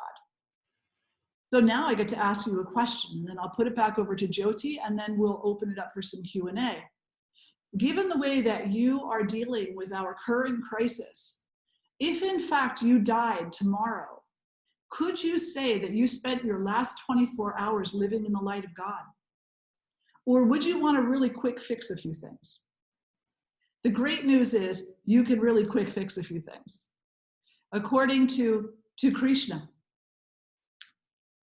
if you cannot practice the Jnana Yoga, the yoga of knowledge, studying of the scriptures, that's okay. Then you can always practice, you can always practice karma yoga, the yoga of service. And if for some reason you can't practice the karma yoga, the yoga of service, then you can always practice the bhakti yoga, the yoga of devotion. And if you can't practice the yoga of devotion for some odd reason, which I can't even imagine what that would be, but if you can't, chant the name of God with all the love in your heart and no distraction, then all you have to do is one thing. All you have to do is think of God as your last breath leaves your body, and God only. And some people might think that that sounds easier. Good, I'll live my life how I see fit. And then in the last moment, I'll just think of God. But if we run back now to the beginning of the conversation where we talked about the lower brain and the frontal brain, if you're living a life that is stuck in the lower brain, the odds of you thinking of God in that last moment is pretty small. Probably impossible, because there'll be too many other concerns and distractions, and God will not have the proper place. So the way that we are approaching this crisis, the way that we approach every crisis, through the yamas and the niyamas, living in the light of God, behaving in the light of God, serving in the light of God, being humble in the light of God, practicing discipline, practicing personal cleanliness, practicing truthfulness, practicing non-stealing, practicing non-violence. And then when that last moment comes along, you won't have anything to worry about, because you won't have anything to feel guilty about. Yeah. And then you'll know what unity is. Jyoti. Which is very beautiful. I look at this opportunity right now that we're faced with, as I was saying earlier, how we are all hungry, right? And I can say for me, and I believe you might be able to relate, that we have all cried, and we have all prayed, and we have all asked for help, because we have said that this pace that we're going at, this way that we're living, is too much. And so we've asked for something to change in our lives that would help us slow down or be more connected or to understand what our purpose is. And so if you can imagine everyone around the world having had that prayer at least once in their life, okay? And if you can imagine, for a moment, even the planet, that the earth is alive, and she said the same thing, I need help, I need a pause, I need a break, please help. And so collectively, together, we were gifted with this opportunity for a pause.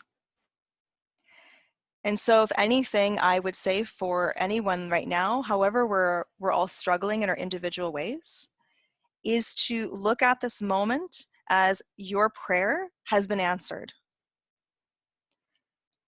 We together have all asked for the opportunity to know ourselves, to know our connection to the divine, to get out of this rat race for a moment, to have more time to be with our family, maybe time to fix our house, something, right? We've all asked for this.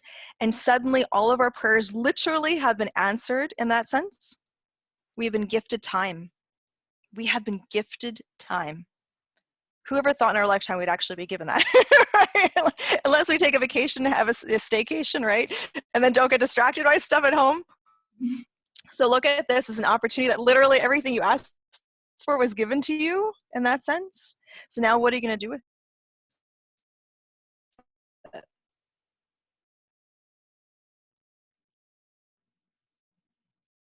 I think we froze up a little bit. How will you use that? Because now sit with ourselves and be aware of how we are acting. I know someone right now who, God love him, is having to work in his garage, which was in the 30s, this morning, because between a toddler and the dog, he can't work inside the house because everyone wants his attention. So he's having to be out there, right? So there's obviously things that are a little bit more difficult, but we need to be able, though, to take this opportunity to sit with what we're given and to face our fears. And that's really hard work, because for many of us, if we're not used to constantly sitting there and looking at the way that we treat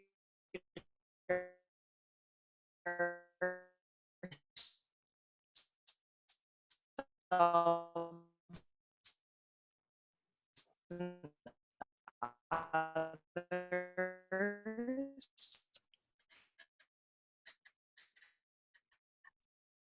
um,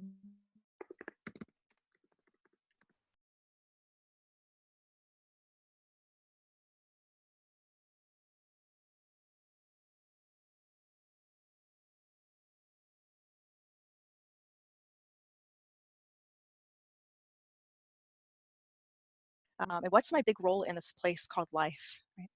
So right now we're going to open it up to questions, and let's see here if there's a question in the chat box already. So we've got a question here in the chat box from Kayla. And Kayla says, what would you say are effective questions to ask ourselves when trying to see ourselves and others in effort to cultivate peace within ourselves and those around us? SwaminiJi, do you want to answer that one?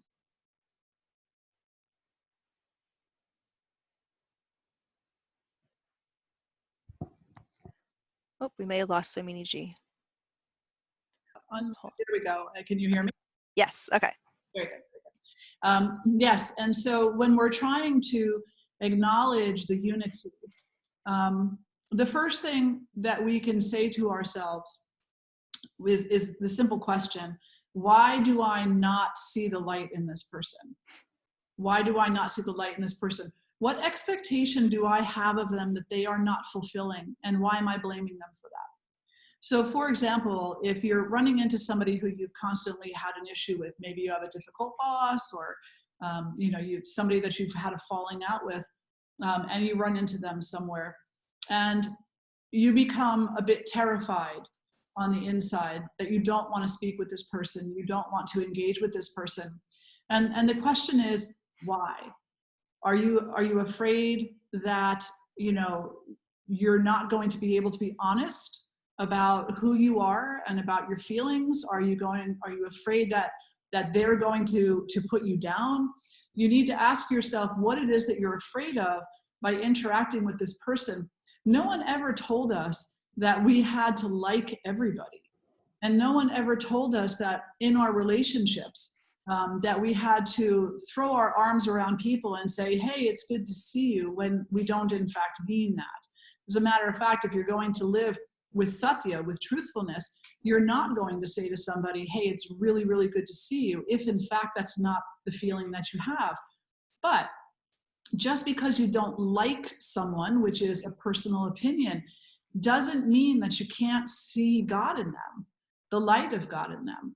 The first thing you have to ask yourself is why you're not seeing it. Have you set yourself up with an expectation that this person is not able to fulfill or is not fulfilling? And have you even set them up for failure in that regard? We do that a lot of the time. We do that a lot of the time through gossiping. You know, we do that a lot of the time when we tell stories over and over in our mind. I actually had the situation where there was a person that I didn't get along with very well. This was years ago. And I knew that I was going to run into this person because we were both teaching at the same festival. And I didn't really have anything against this person. It's just that, you know, they didn't like me for whatever reason. And I knew that there was going to be a confrontation of some sort. So I initially was like, yeah, I don't really want to talk to this person. And I'm not going to say, hey, how are you? It's great to see you, because that wouldn't be truthful. So what am I going to ask? How am I going to address this? And what ended up happening was the person came up to me and asked me a question, and I answered her question. And then I said, just go talk to the sound person. They have all the information for you. You'll be just fine. And I walked away. I didn't have to be angry. I didn't have to be fearful. I didn't have to be, you know, getting under this person's skin. I didn't have to prove a point. All I did was answer the person's question. So oftentimes when we come into, you know, these relationships where we have a little bit of an adversarial nature to them, we're constantly thinking about how to get the go to the other person. We need to stop doing that. And instead, remember, we have to call it consciously into our mind. We must remember there is a light of God in me and there is a light of God in this person. Who am I talking to? Am I talking to my own ego, or am I talking to the light of God? Those are two really different conversations. So that's one of the things that we can ask ourselves in order to work on the unity. And then the second thing is that we can have humility in our relationships, to understand that we don't know. You know, I was married to my husband for 24 years. We were together for 28 years. And he never liked it when I said this. He passed away in August of 2018. Such a blessed soul. And I would always say, when we were teaching and talking about relationship, I would say, well, we've been together for a very long time, and still, I don't really know him. And he doesn't really know me. Now, why? We were together for so long. And for those of you who knew us, you know, when Ed was still alive, we were always together. How could we not know each other? Well, we knew parts of each other. We knew the parts that we experienced, but we didn't know the parts we didn't experience. He didn't tell me every single thing he ever thought, and I certainly didn't tell him everything I ever thought. I didn't know everything about his entire life. He didn't know everything about my entire life. We knew parts of each other. So when we look at another person and we're making assumptions that the entirety of a person is based on a single experience, we are very mistaken. We need to become humble and look and recognize that there is an entire lifetime of ups and downs, of successes and perceived failures, of dreams, visions, aspirations, of having dreams quashed, of having visions cut short, that this person has such complexity to them, that they are like an onion. And the only thing that I've ever seen is one tiny little bit of the outer wrapping of the onion. How on earth can I judge an entire person, a holistic person, by one tiny little part? That requires a bit of humility, because typically we judge people when we feel that our ego has been bruised, that we have somehow been harmed by them. And so we think then that we have the whole answer. So we really do need to come into a place of humility. So that would be my answer, or at least part of my answer to you. It could go on for a long time. But the first is to remember every being that you encounter, human or not, that there is a light of God in there, right? That being is here because God created that being. That being is here. And in the Hindu tradition, there is a drop of light in that person. That light belongs to God. The second thing is humility, in understanding that you do not know the whole story. So stop thinking that you have the answer. Be humble and be present. You never know. You may find out that this other person is a really great person that you like, and that you would like to get to know better. And you've stopped yourself from doing that on assumption. On assumption. Yeah. Do you want to add anything to that, Jyoti? Oh, no, that's beautiful. That's perfect. We have right now also, just to make sure everyone, in case you have questions too, we've got a question from Vanessa, then we're going to go to Anne Marie for a question, and then Sunny has her hand raised. I think she also typed a question. So at this point, it seems like to help us also just navigate any Q&A, you can either raise your hand or you can type the question and we'll go in that order. Okay. So Vanessa asks, how do we not absorb and get caught up in the fear and anxieties, especially when working in healthcare and in the hospital where there may not be enough masks or ventilators or equipment?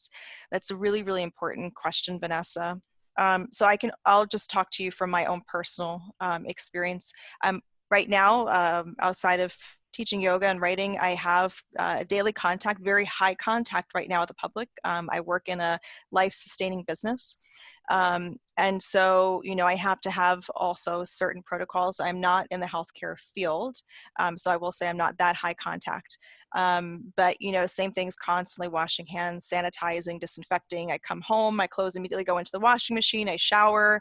So I don't even try to touch my dogs before that, or any surfaces outside of opening the door. So I'm trying to be very mindful of that. I know that this is a concern that so many people have. My daughter, even last night, was getting worried for me because she knew I had to go pump gas into my car today.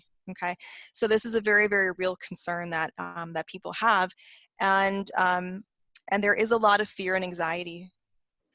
So for me, I can only say that, and I'll preface it with this: I have always had a huge fear of death my entire life. When I overcome that, that'll be like one of the greatest feats of my lifetime. Okay. So it's really, really interesting that I'm able to tell you, though, that right now I don't have these fears and anxieties with this. I find a comfort right now in everything that's happening, because I have to believe that there are those that are walking in this world who are doing what they can to make sure others are safe. And for those that are not, then I'm trying to also just take care of me. And I really do believe, as I was mentioning, just seeing Muji recently, he was explaining, he would, if I asked him this question right now, he would say, who is afraid? Think about that question. Who is afraid? Because if I view myself from this ego, from this identification of I am, then that is this ego mind. And the ego mind is going to latch onto anything it possibly can to create crisis. So then we go back to the beginning of this conversation when SwaminiJi was talking about this chronic fight or flight that we're all living in. And, but if we're able to use our yoga practice to recognize who I am, there is no I am, there is. Period.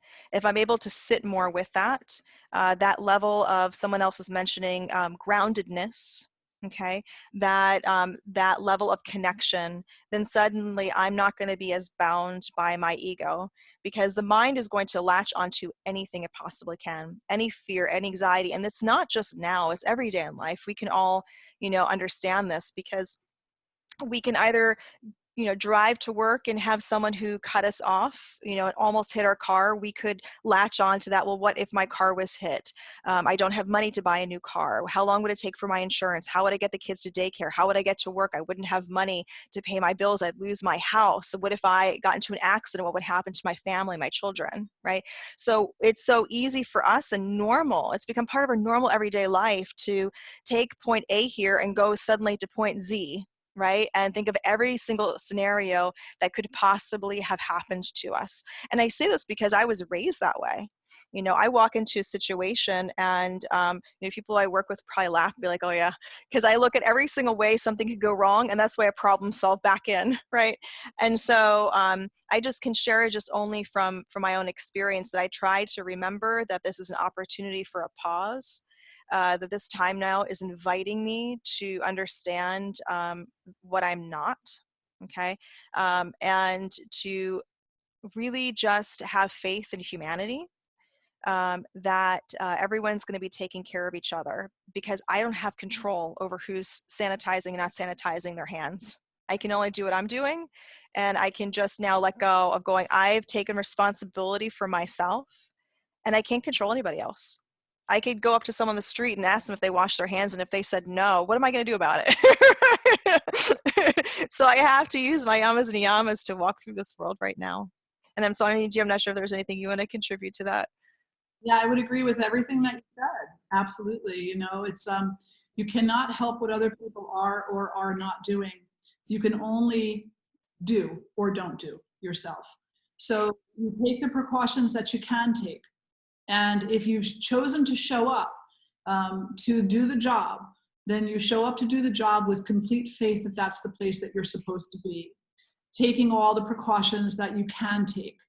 And then, you know, maybe nothing happens, but if God forbid something did happen, if God forbid you did end up with getting the virus, then when that happened, you would deal with it. When that happened, you would do what you needed to do. You would seek the appropriate medical help. You would take care of your body the appropriate way. You would seek out the resources that you needed in order to take care of yourself and to give yourself the best possible outcome from that situation. But that is not the current situation. In the current moment, you are absolutely fine. So any talking about, but what if I do get this? What if you don't?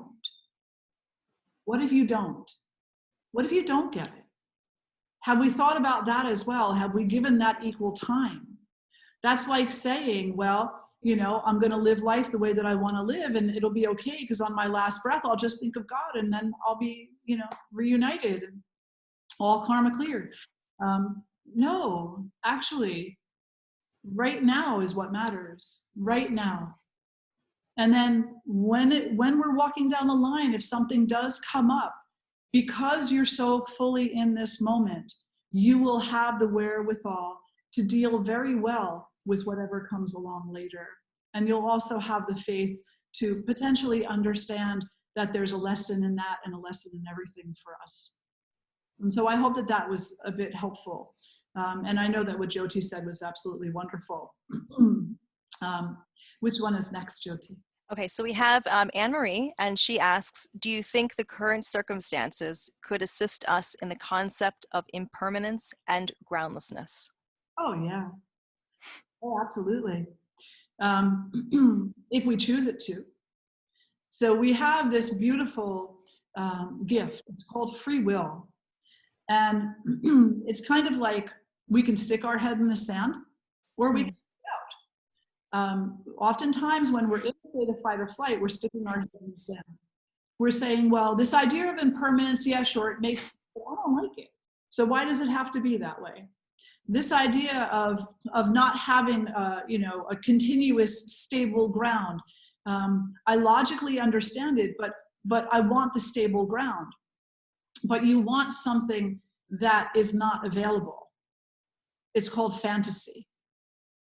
And so the more that we become present in what's happening in the world today, and the more that we become present in our moment-to-moment life through the Yamas and Niyamas, through, you know, living the 10 Commandments, through living whatever it is that our tradition teaches us, which are basically all the same or similar ethics, then the less we're going to be concerned with the impermanence of things, because everything is always changing. It always has, and it always will. So why invest in the fear of change? That's not the place for the investment. The place for the investment is in this moment right now and what's happening right now.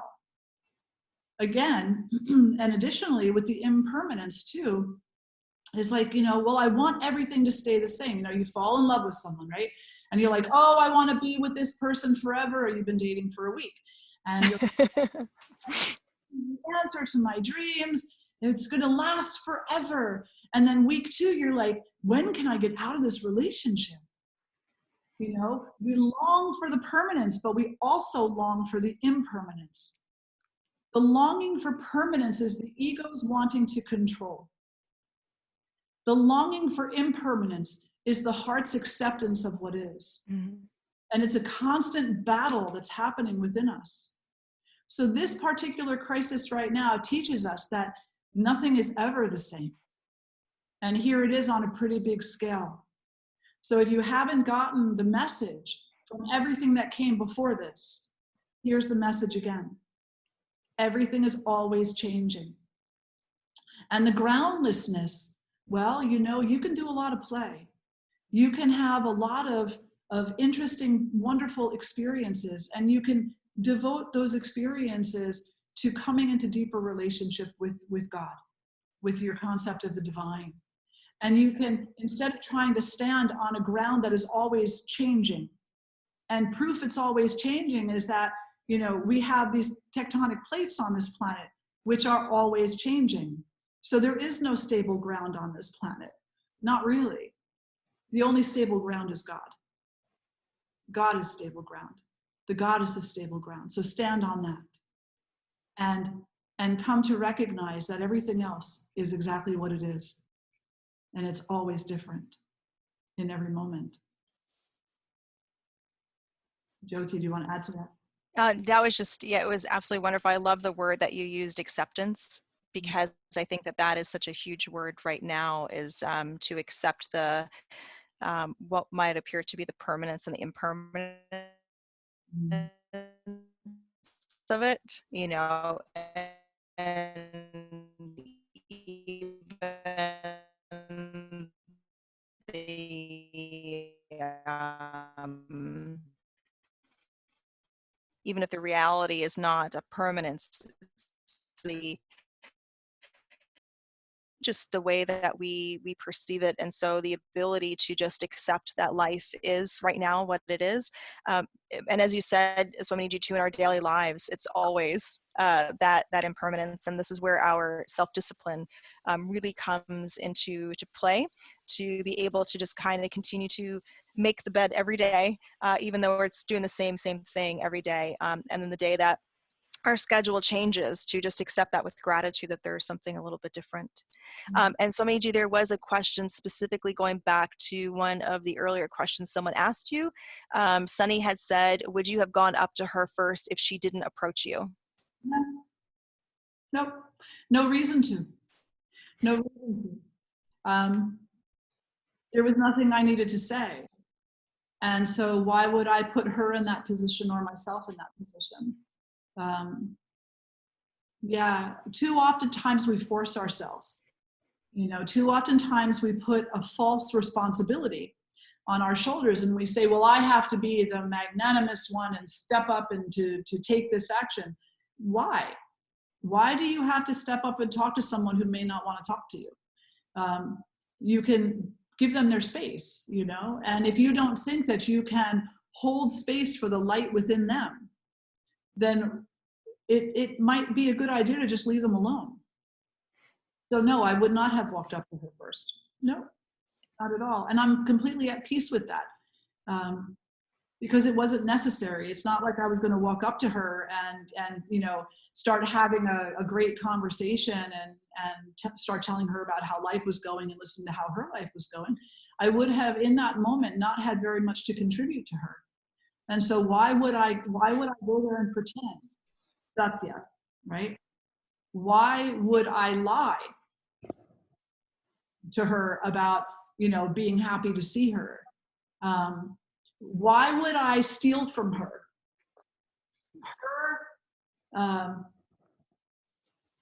By imposing upon her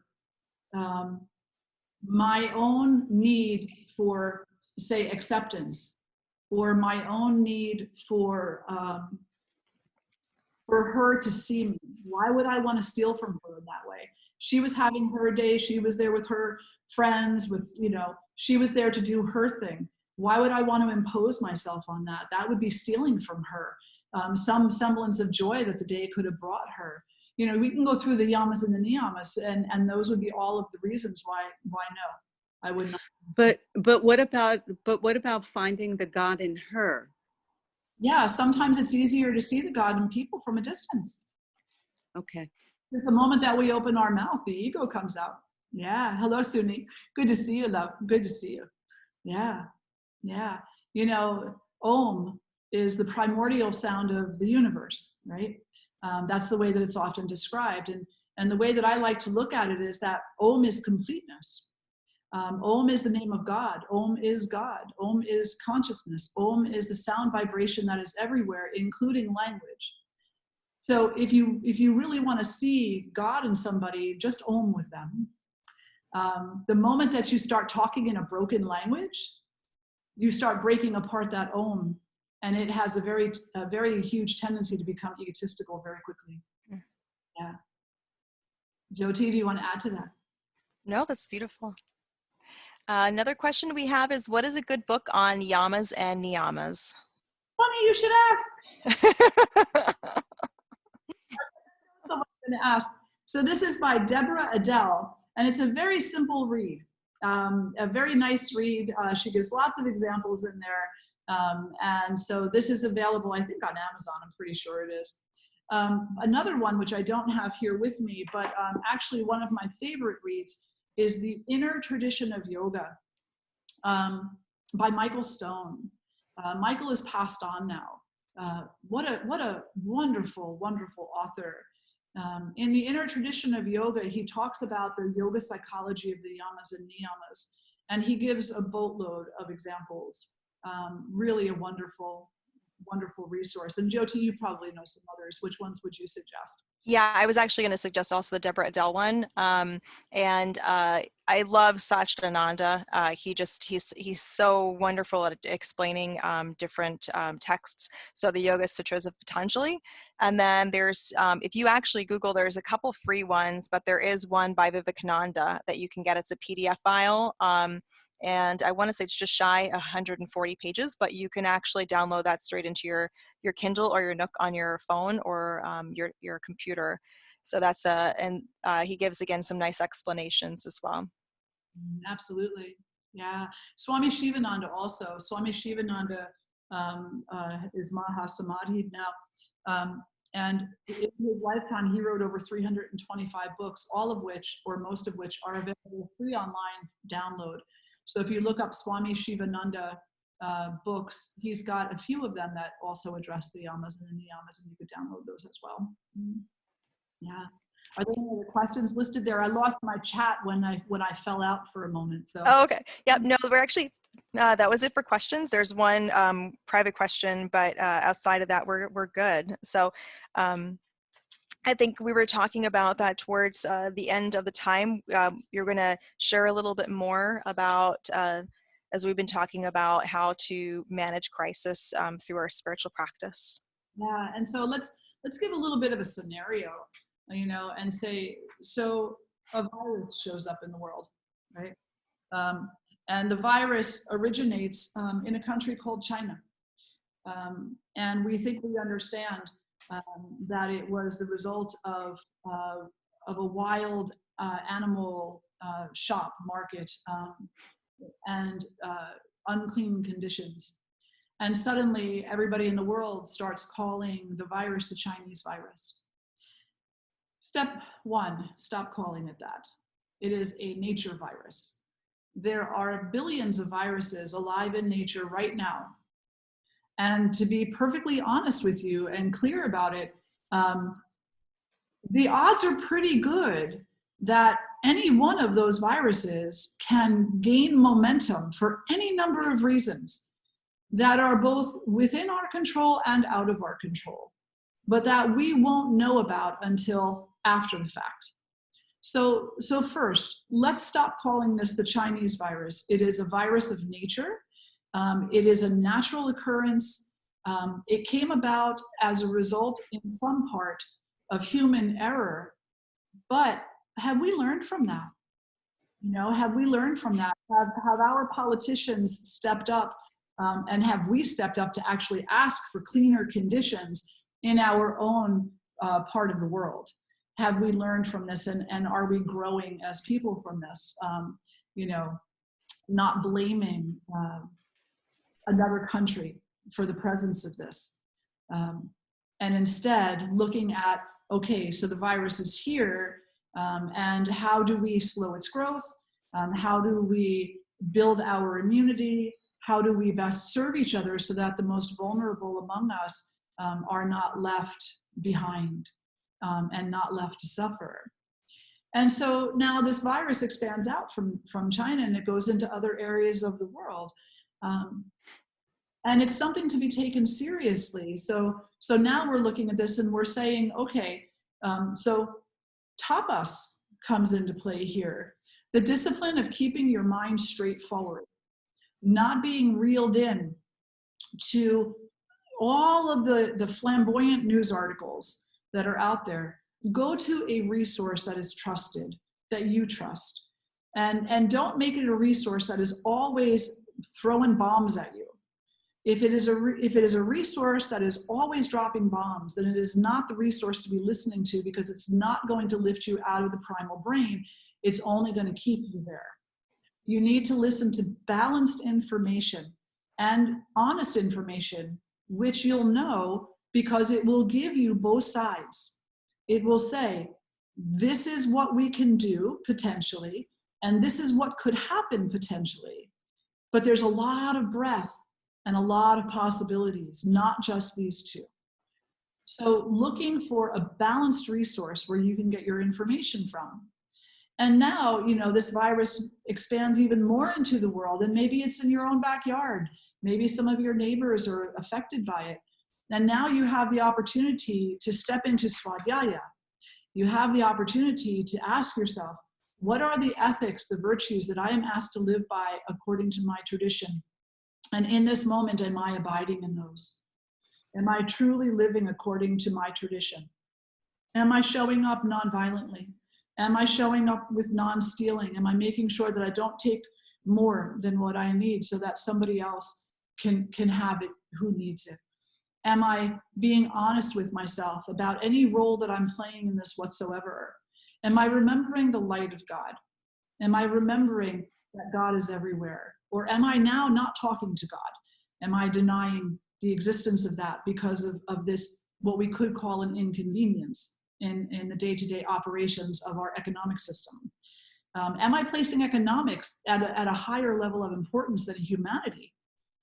We need to look at these things and make sure that we're not being diverted away from our spiritual virtues, and that we are living according to what it is that we study and what it is that we profess on an easy day.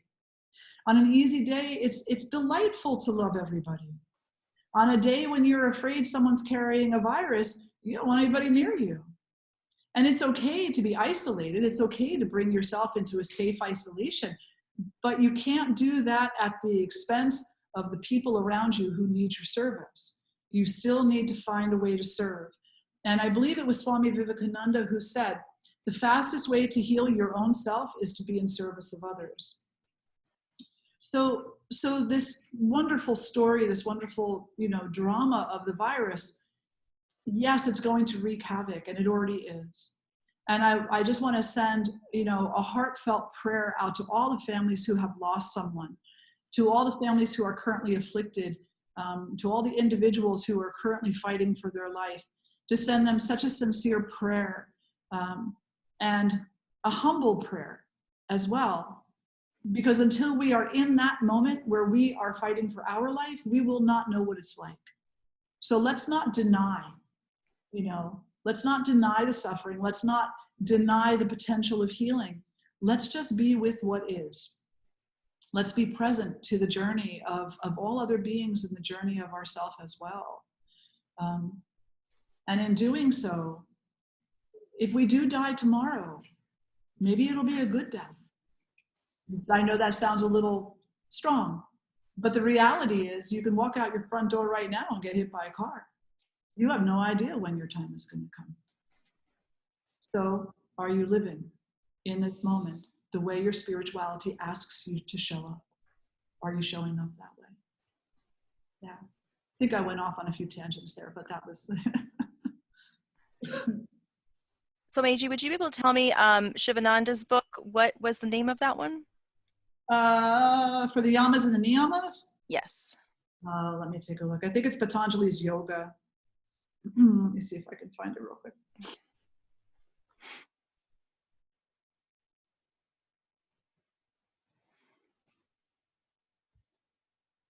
Someone on the call had asked to list out the books that we were referencing, so thank you so much for that request. So we're making sure that gets into the chat here.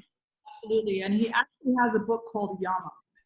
Yama. Oh, okay, yes, Yama. Excuse me. And in there he talks about the Yamas and the Niyamas. Yep. Okay, great. And I'll just pop in there the Vivekananda one, and then that'll be good. So funny story. I remember my daughter, she was so embarrassed. Thank goodness she's on the Zoom call, but she was in middle school and she had this crush on this boy for quite a while. And I remember she wanted to manifest that. And so, she's like, well, how do you manifest stuff? And I was like, well, some people write it on a piece of paper and they might freeze it or burn it into the fire or offer it to the earth. And she's like, okay. So it was one of the last fires of the year. So she wrote on there something she wouldn't let me see, but I found it afterwards because she was really confused. So she wrote on that piece of paper that she wanted to be in a relationship with that boy. She folded it up, she tossed it into the fire, and within like a week or two, she was cast as Juliet and he was cast as Romeo. So I tell you this because this is the beautiful part of life, of prayer, of offering also, and in this beautiful space of yoga is there's a practice of offering to the Divine Mother. That which no longer serves us, that which we're incapable of maybe getting rid of ourselves, right? And so we take that thought, that idea, and we offer it. Sometimes it's literally offered in the form of like rice into the fire, right? And when we say svaha, we are releasing that, right? But the caveat I always tell people, which gets to be, difficult for someone you start this process, is that when you do it and you offer, you're offering that which no longer serves you, that which you cannot resolve on your own, is that you are not in control of how it manifests. Whatever way it happens or doesn't happen, it is. And so I was saying earlier, that so many of us have cried and prayed and asked for and begged for a pause in our life, a time to spend with our family, time to understand who am I, time to know whether we are loved, to discover ourselves, to discover this commitment to each other. But now we're sitting in this situation and we're basically saying that you didn't do good enough. You didn't exactly give it to me the way I asked it to be, right? And this is where our yoga practice and our spiritual practice can be really, really powerful, because at that point we're creating more separation when we ask that question, or we make that determination that I know better than you. But at the end of the day, we were asking for help, right? So we know that we have no idea what we're doing. Yeah. So So we have to acknowledge that we are not in control, to find contentment in that space. So many of us, there's this beautiful line. We look at everything as just very black and white. And here is joy, and here is sadness, and here is happiness, and here is fear, and eventually we learn that this line was never there to begin with. But it's really, really hard for us to conceptualize in our life, to realize that everything that we have is a gift. So until we get to that point of where we can look at everything as a gift, that's where we use our daily practice, right? Our sadhana practice, our yoga practice, in order to just to step back every time we think we're in control, every time we get angry, every time we get frustrated, every time we say that, well, you didn't do it right, it would have been better this way, is that we remind ourselves to step back for a moment and to take a breath, and to to go back to whatever it is of these yamas and niyamas that speaks to us. And I think that's the big thing that I would want to share for tonight too. Imagine each of these as a door, and it doesn't matter which door you go through. You walk through the door that resonates to you. And once you walk through that door and you work on that one yama or that one niyama, all of them will become open for you. Because it's not possible for one to happen without all of them happening simultaneously. But it does take, that commitment to come back to that yama or niyama like every day. And I don't mean like one time a day. I mean like every day, all day, And every time when we wake up in that first moment and then we forget, right? Because we jumped out of the bed real quick to let the dogs go to the bathroom, right? As soon as we remember, then it's back to that. And when we get frustrated each time, when we find ourselves happy to come back to that yama and niyama, we find ourselves frustrated to come back to that yama and niyama. It's just whatever door is the one that's calling you, that's speaking to you. That's the one, for you to walk through. Absolutely. Yeah. Someone was saying, be careful what we wish for. I will say, Lori, it's also one of those things too that, again, it's hard for us to conceptualize, but there is a thought that everything is already written. Mm-hmm. And so if it already is, every prayer has already been spoken and answered. But many times we're blind to that because we were looking for what we somehow desired as opposed to what we were given. At that point, it's we were always intended to get what we were supposed to get, and we were always asking for really what we wanted. So yeah, maybe that boy was no good for my daughter anyway. Right? She got exactly what she needed. But yeah, so I guess we have a few minutes. SwaminiJi, I'm so grateful for you for this opportunity to be here with you and share this. You're such an inspiration for me, and I just learn from you all the time. So thank you so much. I really appreciate you. Thank you. And thank you so much, everyone, for being here. What a special opportunity it is to share in this space and to talk about these beautiful things and the ways that we can really inspire and to live our lives in a very peaceful and meaningful way together. Absolutely. And Jyoti, I just like to say thank you to you also for agreeing to co-host this with me. It's such a joy to work with you like this and to come to know you and to know your teaching and to see your light shine so brightly on behalf of yourself and all others who come in to bask in that light. So thank you. Thank you so much. Everybody for showing up. You're here because you have questions and because you're looking to show up in your own life and in this very important moment in a way that has meaning for you. And so remember that as you're looking for the way to show up, you actually already know it. You actually already know it. And you have been studying it and you have been experiencing it. And you can continue to ask the question of how, but eventually we have to get to the moment where we're actually acknowledging that that's what we're doing, So showing up in the light of nonviolence, showing up in the light of non-stealing, showing up in the light of truth, showing up in the light of God consciousness, of studying God, of being like God, showing up in the light of non-grasping, the light of purity and cleanliness, showing up in the light of contentment, showing up in the light of discernment and discipline, showing up in the light of self-study and a willingness to really practice that honesty in our self-study. And then finally, and potentially the great reward, I suppose, for maybe for a lack of a different word now, or the ultimate goal, or the absolute healing experience of being with God and surrendering to God. And so part of coming through this crisis right now is surrendering to the will of God, while also stepping forward in our commitment to service, in commitment to the Yamas and the Niyamas, or whatever line of virtue it is that our tradition teaches, stepping forward, dotting our I's, crossing our T's, and not leaving anybody behind. Not leaving anybody behind. There are many small ways that you can make a difference in your community right now.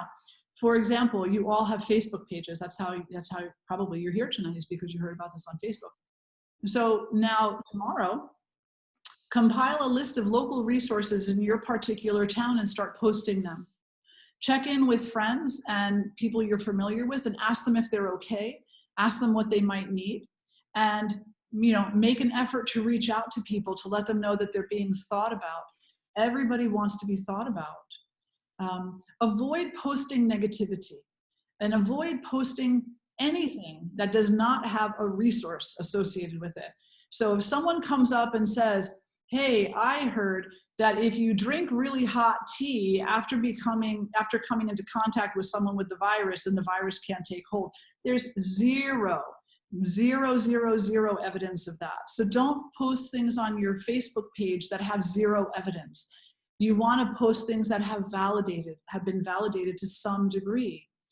And remember that you carry the light of God in you, and so does every other person. So let whatever you say, whatever you do, whatever you have to offer be a reflection of that light, and not a reflection of our shadows, which are also a really real thing. That being said, I would like to share with you that on Friday evening, this hasn't been announced yet, but it's going to be later. Friday evening from 8 p.m. until 10 p.m., I'm actually going to be hosting the Psychology of Yoga here on Zoom. And so that's going to actually take a look at the overall psychology, which is going to include conversation about the Yamas and Niyamas, the chakras, the koshas, the doshas. It's going to be a lot to cover in 2 hours, but so if you're interested, if you enjoyed tonight, then maybe you would enjoy that as well. And that will be by donation. So in this time, I've really thought about it. I know a lot of people are coming online and saying, yeah, come to my Zoom thing for $99 or for $10 or whatever. I just don't feel right about requiring people in this moment. I feel like most people are concerned that they don't have enough. And they're worried because they're not working and they don't have money coming in. And so the programs that I'm going to offer, at least until we're out of this crisis and even beyond, because we've always got donations, are free for you. If you wish to make a donation, you're more than welcome to. But they will be free for you, and they will be quality programming. That.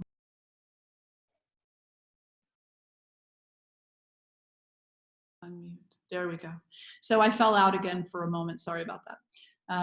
So I just wanted to say, if you're so called, I'll be posting up information about that. So you can always just register once that information is up on Facebook.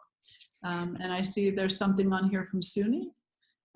Do we need to sign up for that? Yes, it'll be the same format as this. And so just look for that a little bit later tonight or first thing tomorrow morning. I want to register. Yes, Shuri, absolutely, absolutely. Just check out my page later tonight. All the information will be there. And again, I want to thank you all so much for being here, and just such an amazing community. Jyoti, such a blessing. Any last thoughts, Jyoti?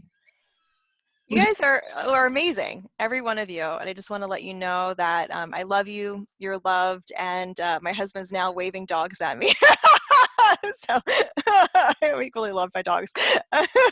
But have a beautiful evening, and just remember that even when you are having difficulty during this time, that we're all here for you. And SwaminiJi and I are open to always receiving emails and messages, and in order to just, help in any way that we can, or to just listen. Okay. I love you. Thank you. Absolutely. And so we'll end our session with the Mahamrityunjaya mantra. So if you know it, please join in. We'll begin with one Om. Om.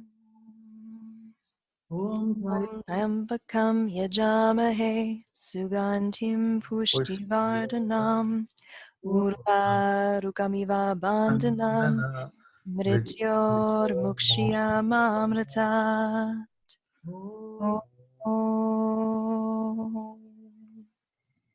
Loka samasta sukhino bhavantu. May all beings everywhere be peaceful and free from suffering. May we contribute to that. And may we never contribute to suffering. Om Shanti. Namaste, everybody. Thank you so much. Thank you. Talk to you all. Have a good night.